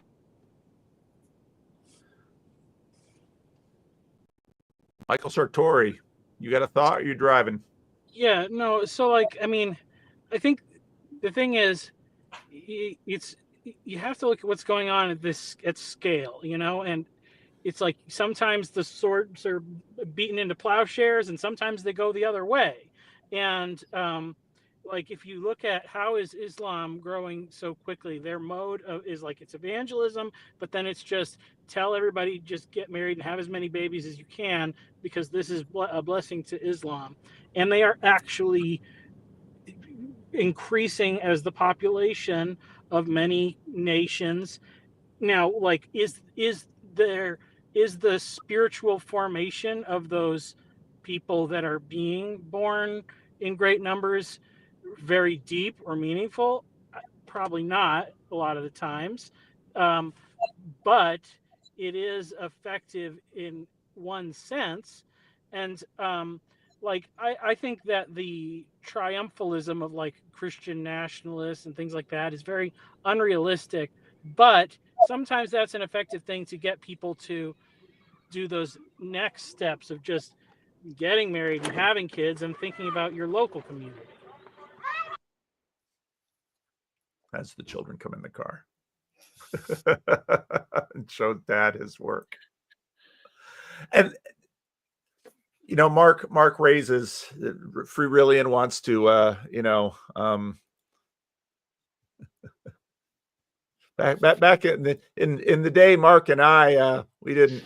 I'm not worried about Grizz. I don't think Grizz needs a lot of protection from me. I've taken my fair share of hits and clips from Grim Grizz, so he can handle just a wee bit of criticism. All right. But I think there's, and this gets back into Rod's point, and this gets into the wholesomeness idea. One I think the most profound elements of Jordan Hall's story in the last few years was that he was not finally convinced by Christian apologetics. He wasn't finally convinced by arguments for the existence of God. Not that there's anything wrong with Christian apologetics or arguments for the existence of God. He had tasted of many different attempts to address the poly crisis in various communities all over the world. Now, he's got a very apocalyptic posture. But what was interesting for him was this vision of wholeness.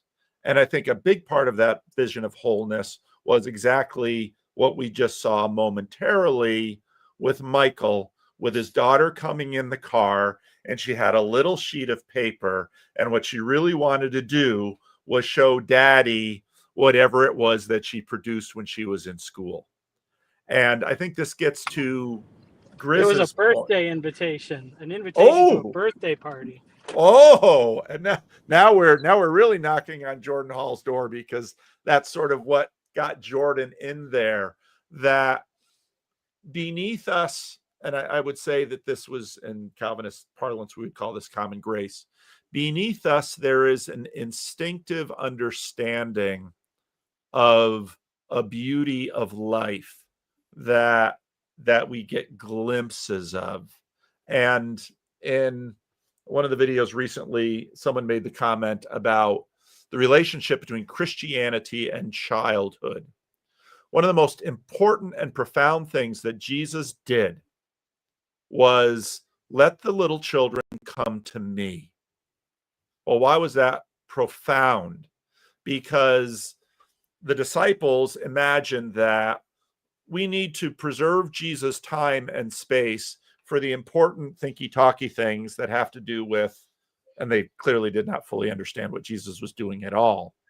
And so when Jesus rebukes his disciples and says, let the children come to me, for the kingdom of heaven is given to such as these. That is one of the most deeply mysterious things that Jesus says. And if you go to the commentaries, of which I have many, and you try to look at how can we explicate what Jesus meant here, I think in many ways it is what Grizz is talking about, in that once we have eyes to see that children are not tools for whatever desire we have, that they are not unpaid servants, although children should learn how to participate in the family and learn skills and all of that at home. As a homeschooler with 5 children, I believed in child labor. They emptied the dishwasher. They cleaned up after the dog. My children learned to work at a very young age, not in a brutal way, but in a very loving way, because you're going to need to know how to do dishes and do wash and do all these things. But children are, I think, as Annie has said, what we do is we mold them and we guide them, for the kingdom of heaven is given to such as these. And so finally, we are going to have a compelling witness that glimmers, and often it is Jesus inviting the children into his lap and the church learning to do the same. And it's part of the reason why America has, and people instinctively do, but America has often said child labor laws, age of majority, all of these things we've put in because children are special and fatherhood is central, as is motherhood. But anyway, I wanted to bring that in. Yeah, woe to you, Gray Hamilton. Be careful how you treat the little ones. And sometimes that means little ones who are physically little, but sometimes that means those who are simple.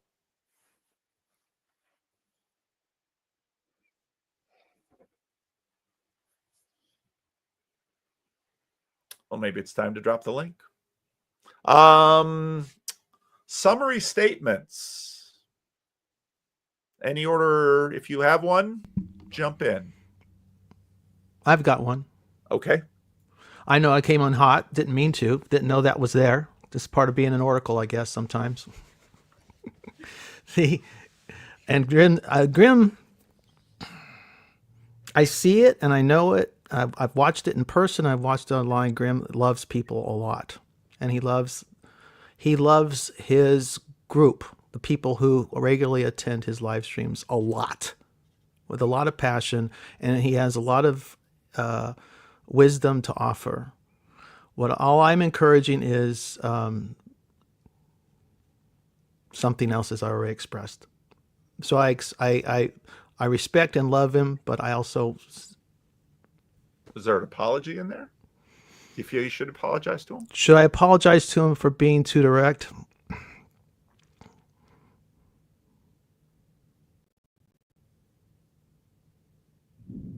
No. No, I think you're right. I probably have a mote in my eye. Thanks for telling me. I would just say that I want to be honest.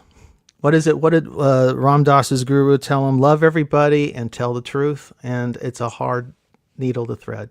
Yeah. And I apologize if I was offensive to the chat, and I apologize if I possibly hurt your feelings. But nothing I said, I believe, was untrue. And then it's been a pleasure talking to you all, and it's wonderful to have a couple like you two. It's actually on a live stream that brought a whole new perspective to it. Thank you, Mark. Thank you. Anyone else? Closing comments? Well, I just want to say thank you as a kind of outsider. This was very illuminating, and I don't think I'm generally very good at articulating myself.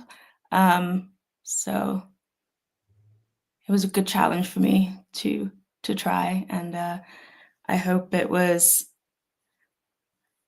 a helpful or valuable experience to have someone in here who isn't usually in here. Yeah, thank you for your patience, and thank you for listening to me and challenging my ideas. Well, thank you, Wamba. You won the vote after all. So yeah, that's true. And in real life experience, women win the vote more than men in my local estuary on a regular basis. So thank you for joining us. Anyone else? I feel very lost at the moment insofar as like closing thoughts. I liked being on here. I'm gonna stick around for a little bit longer, I suppose, to see if anything else comes up. But I don't know. Maybe we should do the drifter thing and just interact with the world and see what happens. That's about all I got out right now, and I'm still processing. All right. Thank you, Henry, and thank you for Neil who said, "Oh, Henry's free today." So if I had known that a little earlier, we probably would have had just the normal number. But I know you've wanted to get on for a while. And anyone else closing thoughts? Yeah, I'll go. So I think the thing kind of started off about thinking about that messaging of fear, and to address what Mark is saying, like, I absolutely do not want any future Robert Morrises. And it's interesting to me how, like, the fear, a lot of the thing that motivates fear is the loss of rights and privileges and even things like privacy. And I think one of the things that's working with this corner is the level of transparency. You know, we get to see the conversations that are normally behind closed doors. This is how we know what Paul is doing as a pastor. And if it means giving up rights and freedoms and privacy to give people to rebuild trust, then I think Christians should be the first to adopt that. So maybe that means, like, becoming a pastor means you're going to have a 24-hour live stream of everything you do or something, you know. I mean, if that's the level that is necessary to be, you know, because as trust erodes, then, you know, that may happen. And I think that if we don't steward the rights and privileges and things that we have, then we shouldn't be surprised if God allows them to be taken away from us involuntarily. Mm-hmm. Mm-hmm. All right. Thank you, Michael. Go ahead, Adam. Yeah, so as far as a closing statement, I'm going to make a claim, and it's it's hard to say this is true because I usually listen to everything at 2x speed. But this conversation was a lot more contemplative than the estuaries I usually listen to. And what I felt was happening, and I should really only speak for myself, but I felt there was a lot more sensing going on than actual sense making. And I think that's a beautiful and good thing, and that harkens back to One Boy's initial pitch. So the fact that six, you guys aren't all strangers, but we certainly are, or semi-strangers, we may have a parasocial relationship, but can enter into a space and collectively sense without rushing into the mode of, we're going to propositionally delineate the next steps, and instead try to just, I guess when we were getting at this distinction between father and guide, there's something about what to do versus who to be. And I think there's that dichotomy has some congruency to this difference between sensing and sense making. And that's just the general vibe of the takeaway for me right now. Okay. All right. Thank you, Adam. Grizz, did you give a summary? No, but I have closing thoughts. I don't know if it counts as a summary. I don't know how much longer we're going to enjoy the freedoms of free expression that we currently do in this country, particularly if the digital IDs come in. And so I'd just like to remind everyone of the seriousness of our situation and the opportunities that we do have now with regards to AI slap videos on TikTok. All right. Thank you, Grizz. All right. I'd like to thank all of the people who signed up, and what a treat again for the first timers, for Adam and Womboy. I didn't even know that you guys were married when you signed up. There's just 2 slots on 2 new names. And what time is it in Hawaii? We're actually in Nairobi right now. So what time is it in Nairobi? What time is it? It is 9:49 p.m. Oh, okay, not too bad. Not too bad. Well, it was a pleasure. I'm so glad that you guys grabbed a slot and came in. And Henry, glad that you came in as well and got a chance to talk a little bit. And if any of you have to leave, you can just drop out as you please as I open up the estuary floodgates here. And we have people waiting to come in.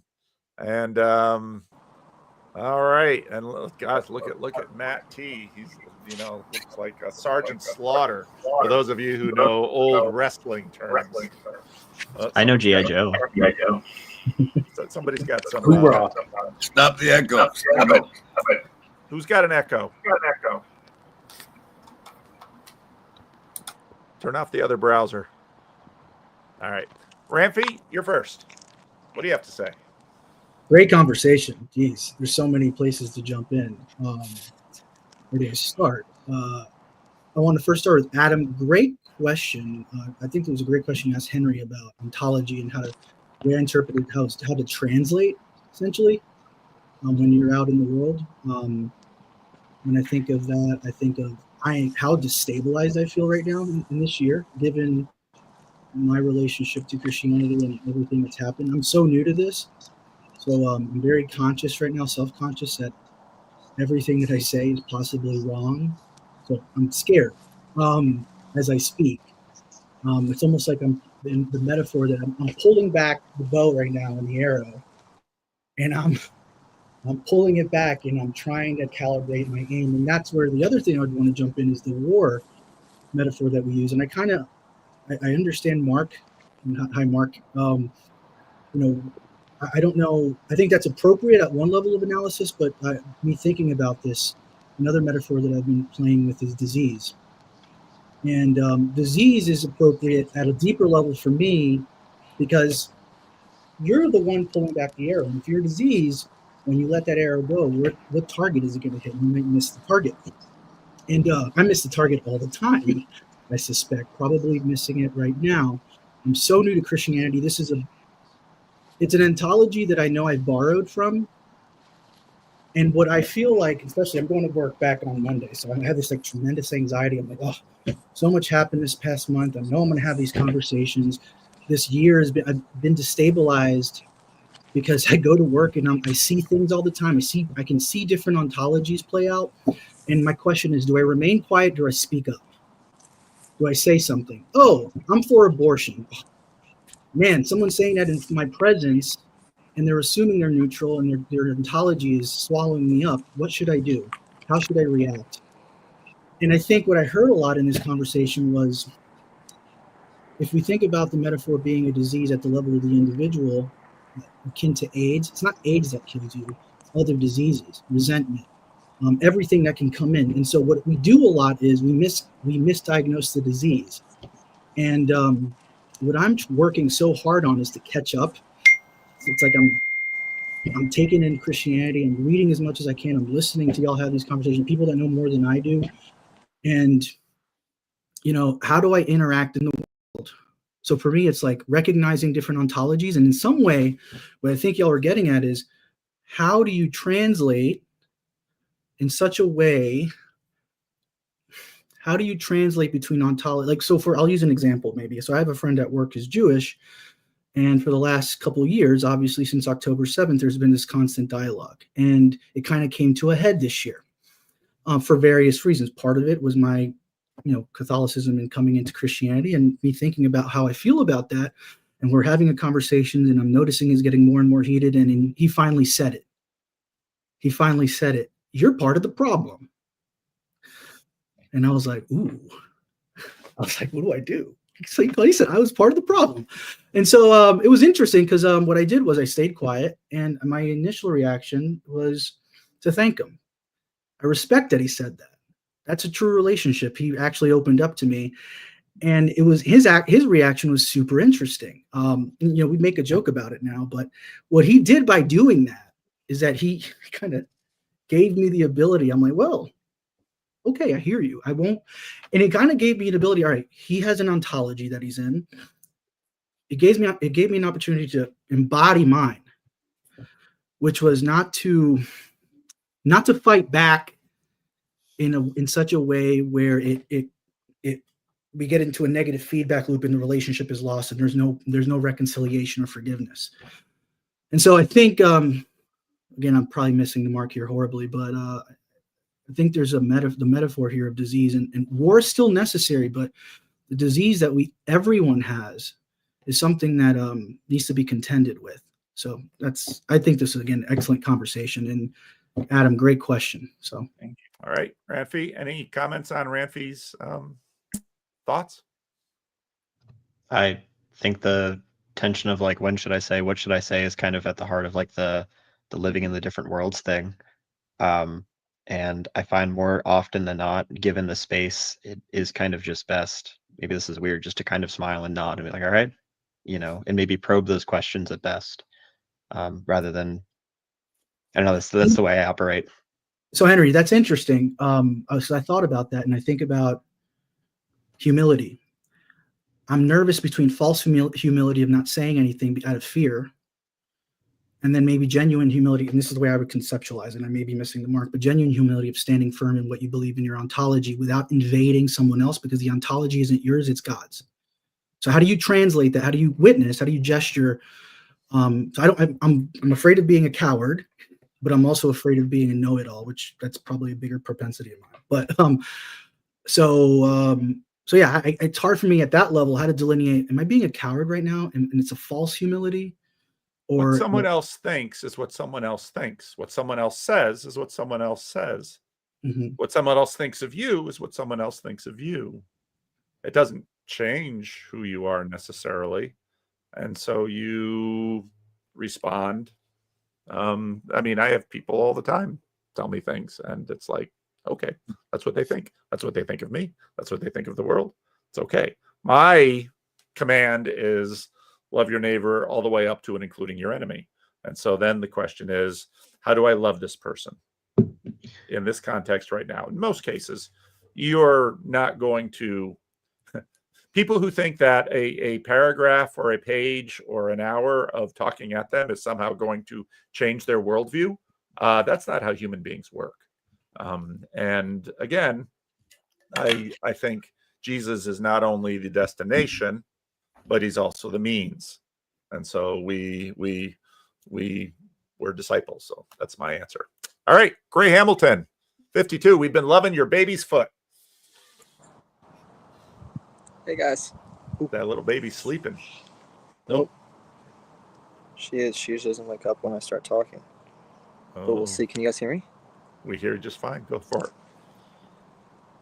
Sweet girl. Yeah. Well, I had something to say, but then I think the end of Michael's closing thoughts encapsulated it really well when he said, if we don't take responsibility for the privileges that we have, we may very well lose them. And I think relating that, like Mark and Michael at different times were talking about Israel's story in the Old Testament, and I think that's a lens you can view much of Israel's story as, is through that. If you don't take responsibility for your privileges in the sense of stewarding them, not as privileges that you've earned for yourself, but that have been given by God, then you will, in fact, lose them, and devastation will follow. And that is usually paired with a forgetting of God, right? Like, or maybe the forgetting of God is what leads to the losing of the privileges. It's all tied up together. But I think, in relating, I don't, for some reason, not just me, but we've all found ourselves continually circling around this whole war frame thing, and I don't want to be too tied to it. I know that my conversations with Jordan and then Jordan and Annie have centered, that I kind of came into the corner with, have centered around using that frame because I think it's useful, and Jordan certainly does. But hey, one sec. I think the place I've found myself is, rather than viewing myself as a warrior, viewing myself as a protector. And maybe those are the same thing, or two different words for the same thing. But when I think of, Mark, for instance, the Spartans, I don't necessarily think of the Spartans just as people who only think about killing and dominating. I think of the Spartans as people who have wives and daughters to protect, and they want to take responsibility for the privilege of being fathers, such that they find themselves in a position where they have to defend that. And again, you could use the word warrior, you could use the word protector. I totally take Rod's point, and I don't want to start seeing people as enemies, but I think to defend sort of, Jordan, not that Jordan Hall needs any defending from someone like me, but I think it's often somehow glossed over that the enemy in the conversation is always very explicitly a spiritual enemy, and the principalities and powers and the ways that they have gotten their fingers into each of our souls, and the line between good and evil crosses through each of our souls, and each of our souls is the battleground.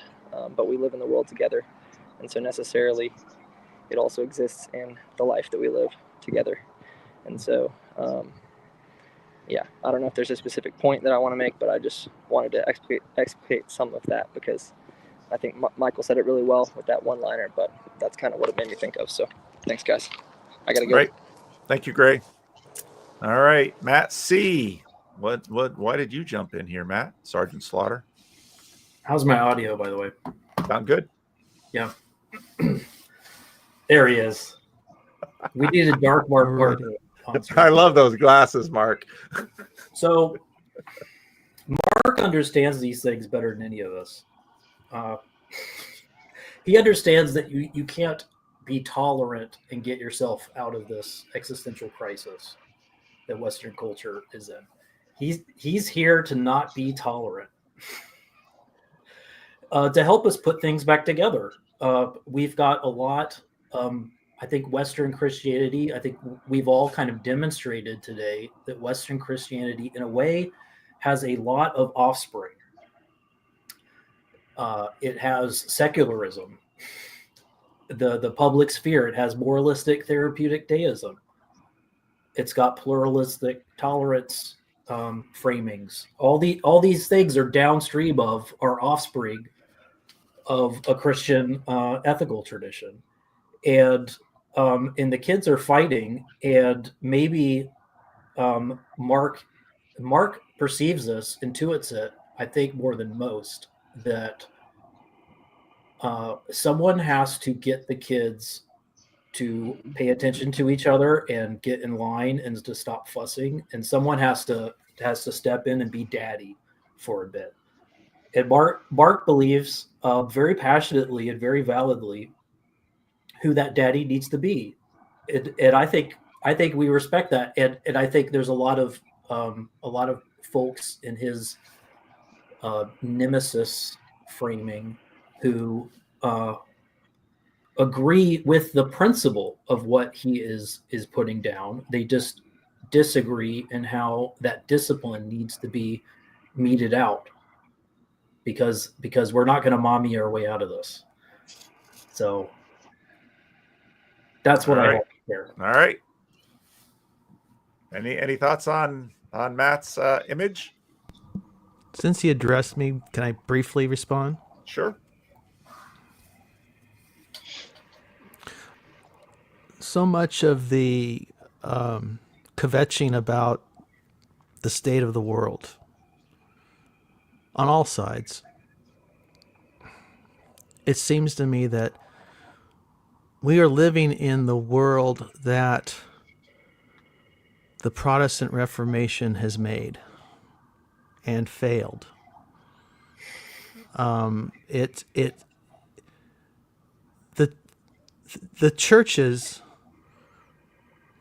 in Tom Holland's sense, produced the situation by not being the church in the world. So that this is back to that earlier point about that one more story about another pastor of a big church who's had a huge moral failure that wrecked human lives all around him. And we don't know on what scale, how big the destruction was and how horrible it's going to be and how many suicides are going to result, etc. And at first I come to the corner and I'm thinking, I'm here to help the corner. I'm here to support the corner. I'm here because I like what Paul's doing. I want to participate. I want to support Paul. Then I realize, actually, I'm not here for the corner. I'm here for the Christians. So I'm here for the Christian. I'm here for the Christian. Now I'm realizing more and more, no, I'm here for the pastors. Because the pastors, present company excluded, because Paul is an exceptional example of what a pastor should be, but there just aren't enough of you, and your example is not getting to the top. This guy, this clown who just pleaded out to child sex abuse, Max Lucado is taking over his teaching position for a while, because what's he going to do? Is he ever going to tell the truth to these people? Is he ever going to talk to them for 5 minutes as directly as I spoke to Grimm? No, he's going to whitewash everything so that they can keep the structure upright, looking pristine, even though everyone in the world from the outside looking in knows it's full of rot. And so I'm sorry it comes out the way it does, but maybe I'm saying amen to you, Matt.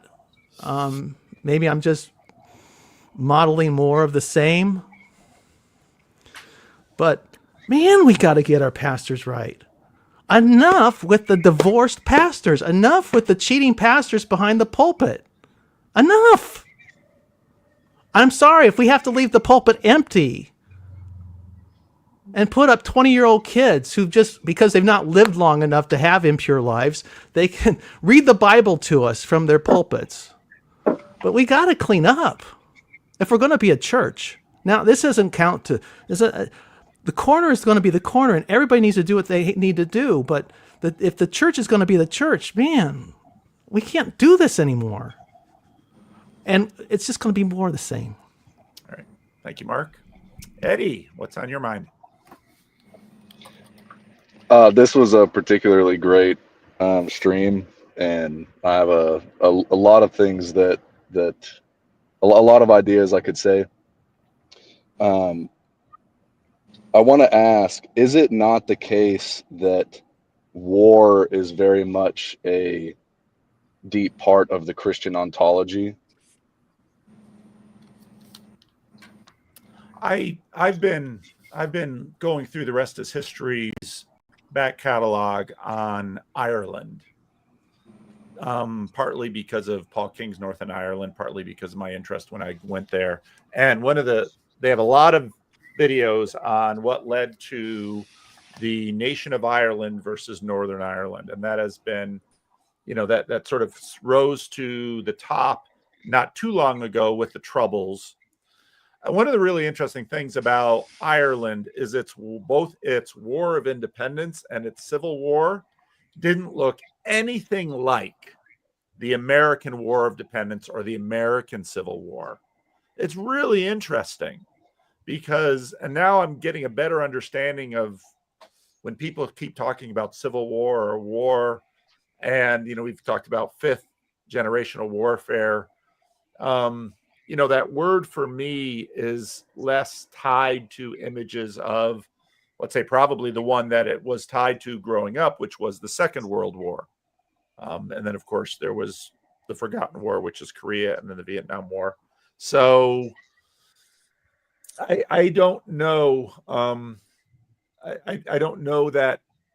And of course, the images of war from the Bible, if you sort of look at them in context too, it's kind of hard to think about conflict that's sort of in all of its dimensionality. So, and you get this sort of with the sense of jihad in Islam, because there's an internal jihad where, they're supposed to war. In Christianity, we call that mortification. And then, when buildings blow up, they call that jihad. And then when Iran and Iraq fight each other, they call that. So we're trying to get a handle on words here. And I think part of what makes it was so interesting, because Mark, I banished a person from your chat because she just kept coming through, and I keep trying to swat how she's come through. And I don't want to ban her, but she just uses the thing to promote, she just does what she does. Sorry, I haven't even been paying attention. No. So I just muted her for 24 hours. You can talk to her later if you want. Thank you. But she was the only one commenting at your stream except for Jan God. Sorry, Jan God, he wanted to engage her. But we're trying to get this question of, Mark obviously today feels very passionate about the protection of children in church and the witness of church. And Grizz feels very passionate about the protection of the womb. And so we have all of these images about what is stopping. And behind all this is all these interesting corner conversations about universalism. And so part of what we're wrestling with is, okay, what do we do with evil? And can we kill it?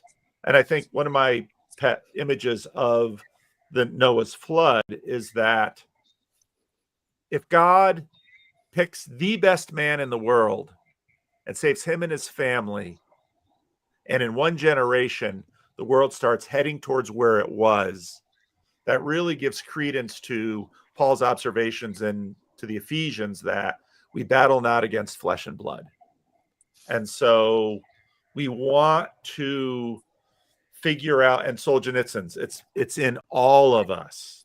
And so then we want to figure out, Paul says, I war in myself, good and evil. The good I would do, I don't do. The evil I don't want to do, I do.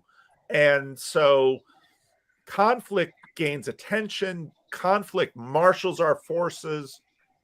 And so we've got this English word war that we wrestle with, because so often, so Bowtie led something, but Bowtie's new wife, her parents are missionaries to the Ukraine and have been since the end of the Cold War. And so they're in the Ukraine now. And so their 5 children are, praying for their safety in Ukraine, because war is this horrible thing, but war in Ireland, let's just look different. So I think, Eddie, we're really wrestling with this term, because on one hand, I think in America, we desperately want to preserve a tradition that says we are going to have combat with words and ideas, and we are going to not, either shed blood or do character assassination, because there's another element. And so we are trying to figure out how to struggle in a godly way. And it's so hard. It's so hard. But, and in the church, we want to do this as Christian. Go ahead, Eddie. I wasn't merely referring to physical war. You know, while you were talking, it occurred to me that if you really wanted to stop yourself from ever sinning again, you would just kill yourself. And that's obviously not an appropriate answer. And so, yeah, very much an internal war. I was going to say something else. Shoot. Maybe it'll bubble up. Lance, you came in. It's good to see you again, Lance. Oh, you got it again? You got it, Eddie? No? Okay, well, if you get it, you can pop up again. Lance, it's good to see you, man. It's been a while.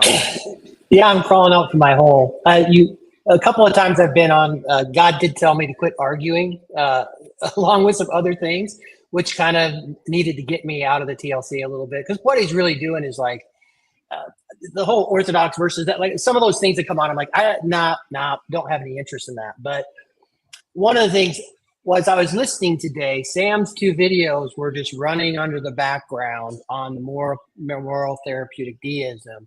It was just running on the background. And so, you know, I'm trying to struggle with, you know, because for me as an individual, Jesus puts us in the tension. Like, yes, we're supposed to love our enemies and pray for those who persecute us. All that stuff is also true. But we're also not doormats, right? Like the turning the other cheek was basically turning the other cheek to the person who had a societal right to slap you, and it was to shame them, you know? To even think about what Martin Luther King did in the civil rights, it was this aggressive nonviolence, but it's like, oh, we know we're going to go out there and you're going to sick the dogs on us, but we're not backing down. Like it's, you know, so, you know, we're not wallflowers. AA says we're not called to be doormats. Like we have to get along with our fellow man and so on and so forth. But as we see, like Sam's prediction at the end, and I think Sam's right. He goes, I expect more polarization because what we're having is you're seeing the split. We've all seen the split that has kind of happened. And, you know, so how do we find our way through that? And, you know, individually, as a man, so I realized I'm on this tension of, I was very angry about the Charlie Kirk assassination immediately. Then I took it to prayer and I have some resolve, but also knew that I needed to bring myself back into a centering place. Like, okay, how am I do something positive with this and all of these other things? And so I just think that I'd love to see, and it's probably going to happen, really.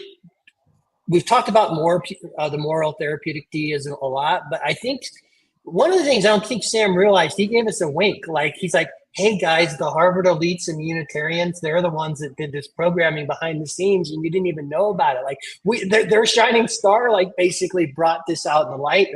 It was really interesting. And you know, the thing is, he gave the fishbowl example. Well, let's just say for us in the United States, we're in the fishbowl. We can't get out of the fishbowl. Now, some of us have told us you can't live in the fishbowl anymore. And it's like, well, how are we going to do that? Like we're stuck in the fishbowl together, right? And trying to find our way through this. So, and I'll just say Protestants, like how you go is how the USA is going to go. Because it's a product, like literally that's really going to be where how that's going to be figured out. But it's very difficult because we're all living in our personal lives. I watched that video with the identical twins, right? And they're staying in relationship because they're identical twins. But as this polarization is happening, you know, these are going to be the flotillas and the places to where we try and figure out to, you know, have some sort of conversations. But I really appreciated it. And Adam, and I appreciate you guys joining, and you guys are amazing. Keep coming back. And how do I pronounce your name? Is it One boy? One boy. Keep going. Like, come on, jump on these live streams. Get in here. You're amazing. We want to keep hearing you. Love to see new faces. And so I'm appreciative of this. And I'm going to be listening because I've already found some things that I'm going to do in my personal life that are active. I downloaded the TPA Action app. and I'm going to go knock doors and do things. I'm going to do. There are things you can do right in your own little corner that you want to potentially do, but I think the best place to try and hash this out is going to happen in this little corner. All right, thank you, Lance. Eddie, did it float up? Yeah. He mentioned Jesus, and then it was there. When he comes, the sword is coming out of his mouth, and I think that's a very important thing to contemplate in regards to war and this whole conversation, really. And then there's a couple more things I wanted to bring up. The first one, just two. The first one being that I think the kind of, and I say this tentatively because I'm still struggling with the church mightily, because I love being a wanderer so much. But the kind of Christian future that I suspect many other people in this group envision the same way I do, will be very, very uncomfortable for a lot of Christians. Because I have friends who are more confident in their belief that Christ is God than I do. Way more confidence than I do. And yet they have 6 girlfriends. They are streaming themselves playing video games every night. And I don't think, these types of things are not things that many of us want to be taken over the river. And this connects to what Mark D. Parker was talking about, I imagine anyway, in regards to mega churches and that sort of thing. And I'll say two more things, much shorter. The first one being,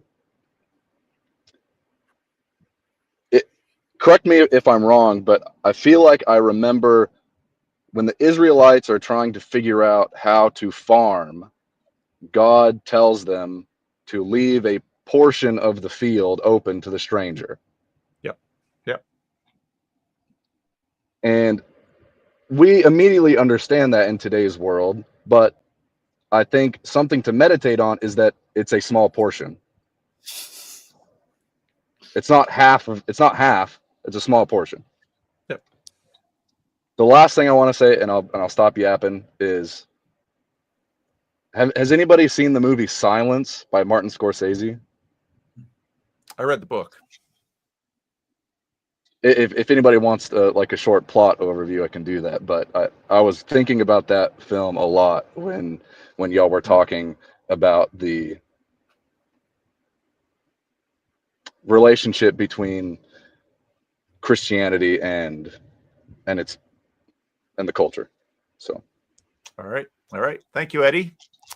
Alan, I like that trimmed beard. You've got some. Who was the first officer on the Next Generation? Riker? Yeah, he's got some Riker energy going there. Thank Who you. is your Troy? Now we got to know who is your Troy. He's got It'll be one. revealed at the right time. My I can't let you guys know my power level quite yet, but this is a great stream. Enjoyed it. Hey everybody. The only thing I wanted to add to this conversation is, I think it's a real gift to really embrace being a beginner and not knowing where you're standing and not having the answers, because there's a false confidence that comes from well, of course it's obvious how I'm going to do this, and it's obvious that I should do that, and that's something that, to begin with, I think the enemy uses all the time to be like, oh, well, if the most obvious, if you were a real Christian, you'd be on the front lines of this civil war and you would be doing that. And it's like, what? Oh, if you were actually, if you actually enjoyed running, you'd be running a marathon every day. It's just like, well, I'm not ready to do that.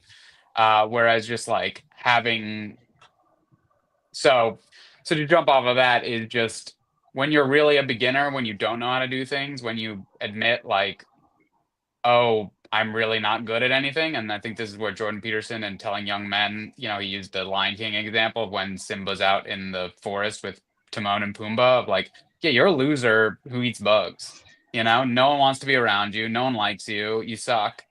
And that's like a gift for young men. It's like, yeah, you suck at everything. No one wants to be around you. You smell bad. You're a 14-year-old boy who plays video games and doesn't know how to talk to girls and doesn't know how to do anything. But that's also the gift, which is like, okay, now that I suck at everything and I have no shame about how much I suck, or like now that I have not no shame, but I have nothing to lose by being a beginner, I can begin. And it's the same with a lot of this community stuff of like, well, I'm friends with everybody. It's like, well, when's the last time you had a tough conversation? When's the last time someone said something you don't want to? Well, I make sure to never talk about anything that would be tough. I make sure so you don't actually have any friends because they aren't actually honest with you. So you're actually a loser who has no friends. But I don't like that thought, so I'm just going to tell everybody I have tons of friends. It's like, it just, and especially having done a lot of comedy, it's just like I used to teach comedy in DC, and you'd get all these guys who are like in DC, you have a lot of lawyers and a lot of like pseudo professionals, and they'd like read you a sketch or perform stand up, and it would be horrible. And I'd try and be like, hey, have you thought about this? And they're like, no, I'm actually like a really good writer, and I went to law school and I'm really smart. And I'm like, no, you actually suck and are terrible, and I'm trying to help you, and you don't want to hear that. You just want to explain how you're a English major who became a lawyer who has a doctorate in law. So I can't actually help you. And not to be rude to those people, but they're refusing the help. They're refusing the gift of sucking. So the point just being of like, if you just admit all these things, if you just keep pulling it back, keep being like, all I have to do is show up. All I have to do is talk to one person. All I have to do is have one disagreement without blowing my top. Like that's actually what the path of sanctification looks like and how we can actually move towards things. But it really is like pulling back and not lying to ourselves about like, my life is great, but this one thing, it's like, no, you're probably not a great person, especially if you're looking through the lens of Christ. But that's all I wanted to add. When I was young, I tried to change the world. And now that I'm older, I'm changing myself. Yeah. All right. Skank. With that up. I mentioned his name and out he went. Oh my. I think everybody should have there's if you come in with a cell phone, you should have your cellular provider underneath. Maybe that'll motivate them to give us better service. I don't know. Well, if Skank doesn't come back, now he's dropped altogether. Go ahead, Michael. You want to say something? Yeah, so I'll just put this is a weird verse that kind of brings me a strange comfort in a lot of these things, because obviously just so much stuff is like unknowable and all the tragic things or whatever. Judah's firstborn son, it just says he was wicked in the sight of the Lord, so God killed him. And so I just think, okay, we don't need to know why or how, but God, if that's what's needed, God can take care of that. And so, hard as it is, what that makes me do is it always makes me think about these horrible things like, why is God allow it? And it's like, if in some way he knows what he's doing, and even though it bothers us greatly, he may be protecting us from something worse that we don't know or can't imagine. And ultimately, justice, is served in the end, and we have to just try to do what we feel he's directing us to do, and not, we don't have to figure everything out. He's in control. So, all right. Thank you, Michael. Skank, I think you get the last word. Oh, goodness. Okay. Party. Always. Some of us work for a living, Paul. And fair warning, I missed almost the entire conversation. It sounded like it was a good one, but it seems like you got pulled up. I kept noticing kind of like the wartime frame popping up a little bit. And I kind of want to tie that into the MTV moralistic therapeutic deism thing, just in the sense of it seems like a lot of folks in the corner get really kind of upset about using that wartime frame because it's pretty hyperbolic rhetoric that escalates the stakes of whatever potential conflict. But sometimes you got to ask the question, like, are there conflicts that we actually need to be having? And one of the things that it seems like a thing like moralistic therapeutism is, it is something that creates stability, that creates a sort of like a layer that prevents us from having certain ultimate conflicts. Charles Taylor talks about this in slightly different terms in Secular Age. But it's this, we found this thing that doesn't actually represent truth for any of the major religious traditions here, but it's a noble lie we've all agreed on in order to live in peace with one another, which prevents us from having the necessary conflicts.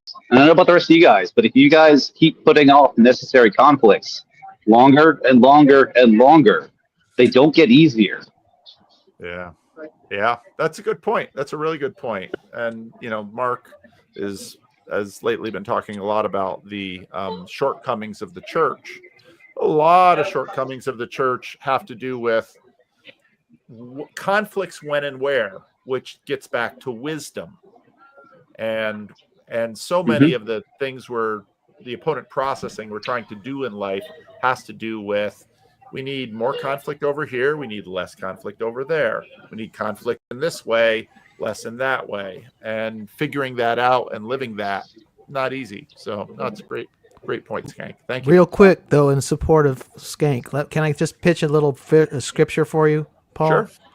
Back to 1 Corinthians, only this time chapter 3, verse 1. But I, brothers, could not address you as spiritual people, but as people of the flesh, as infants in Christ. I fed you with milk, not solid food, for you were not ready for it. Even now you are not ready, for you are still of the flesh.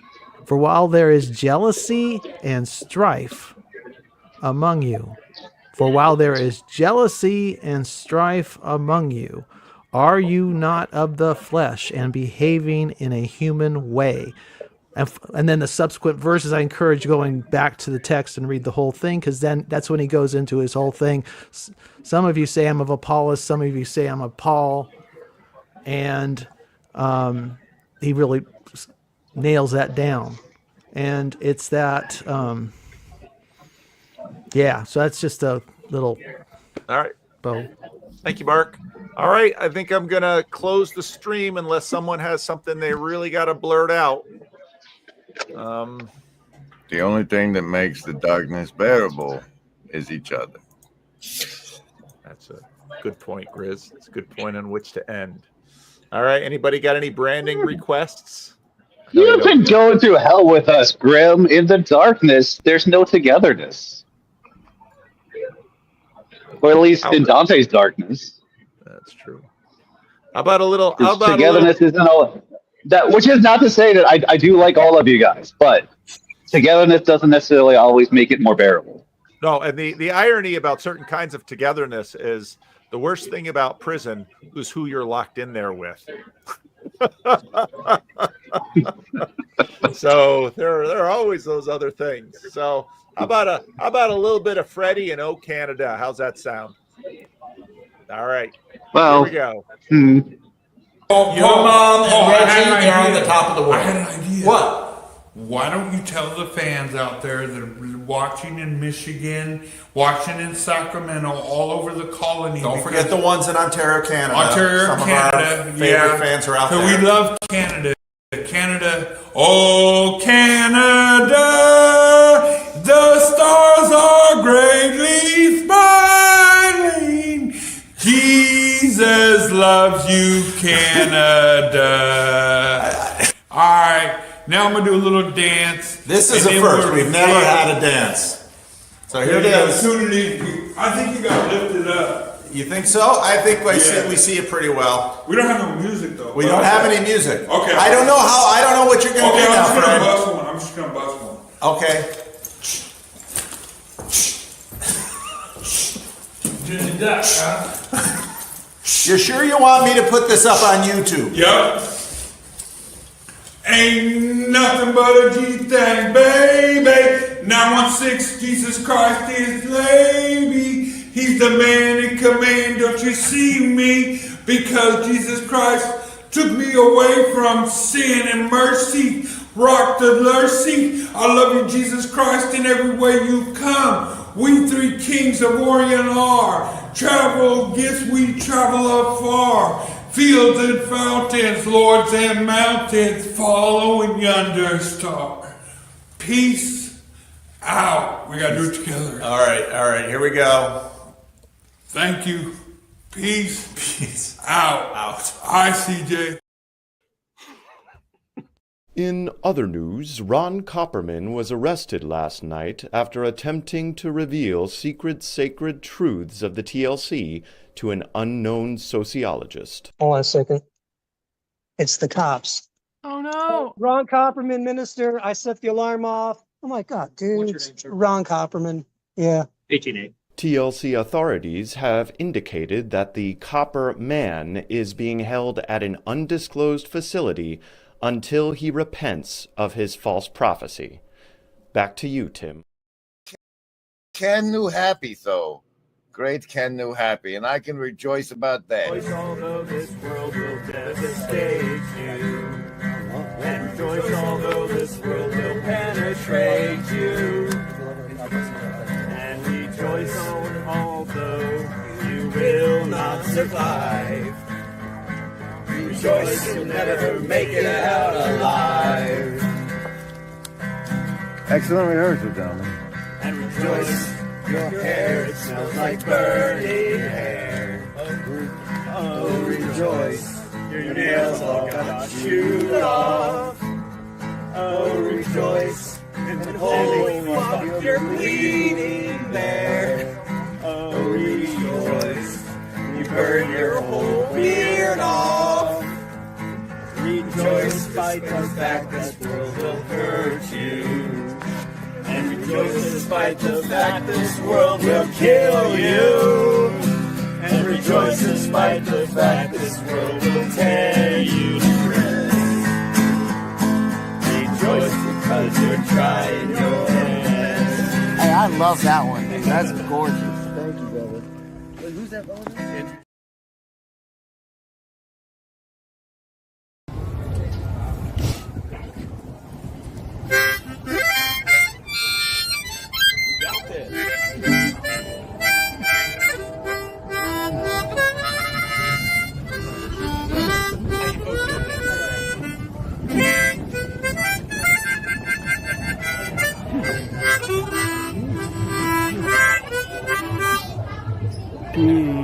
Where are you here? Oh, there I am. Hey. Where are you? Where? Got me? Oh boy.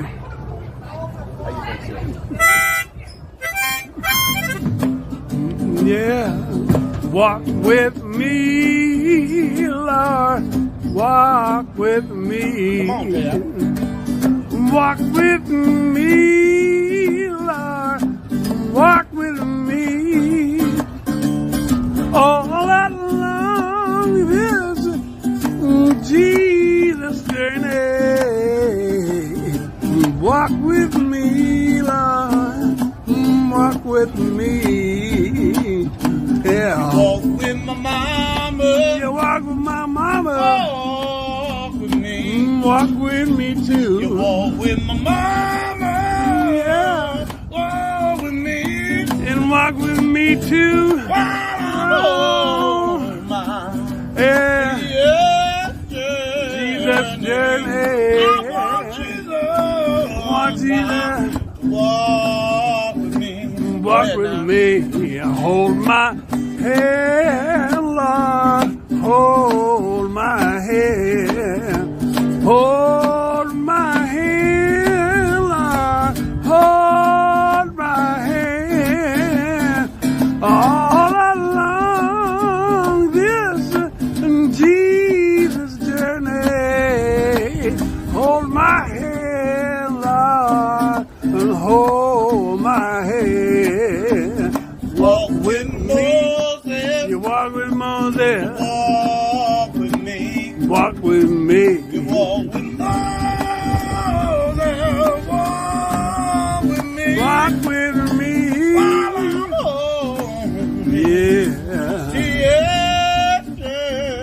Jesus journey. I want Jesus to walk with me.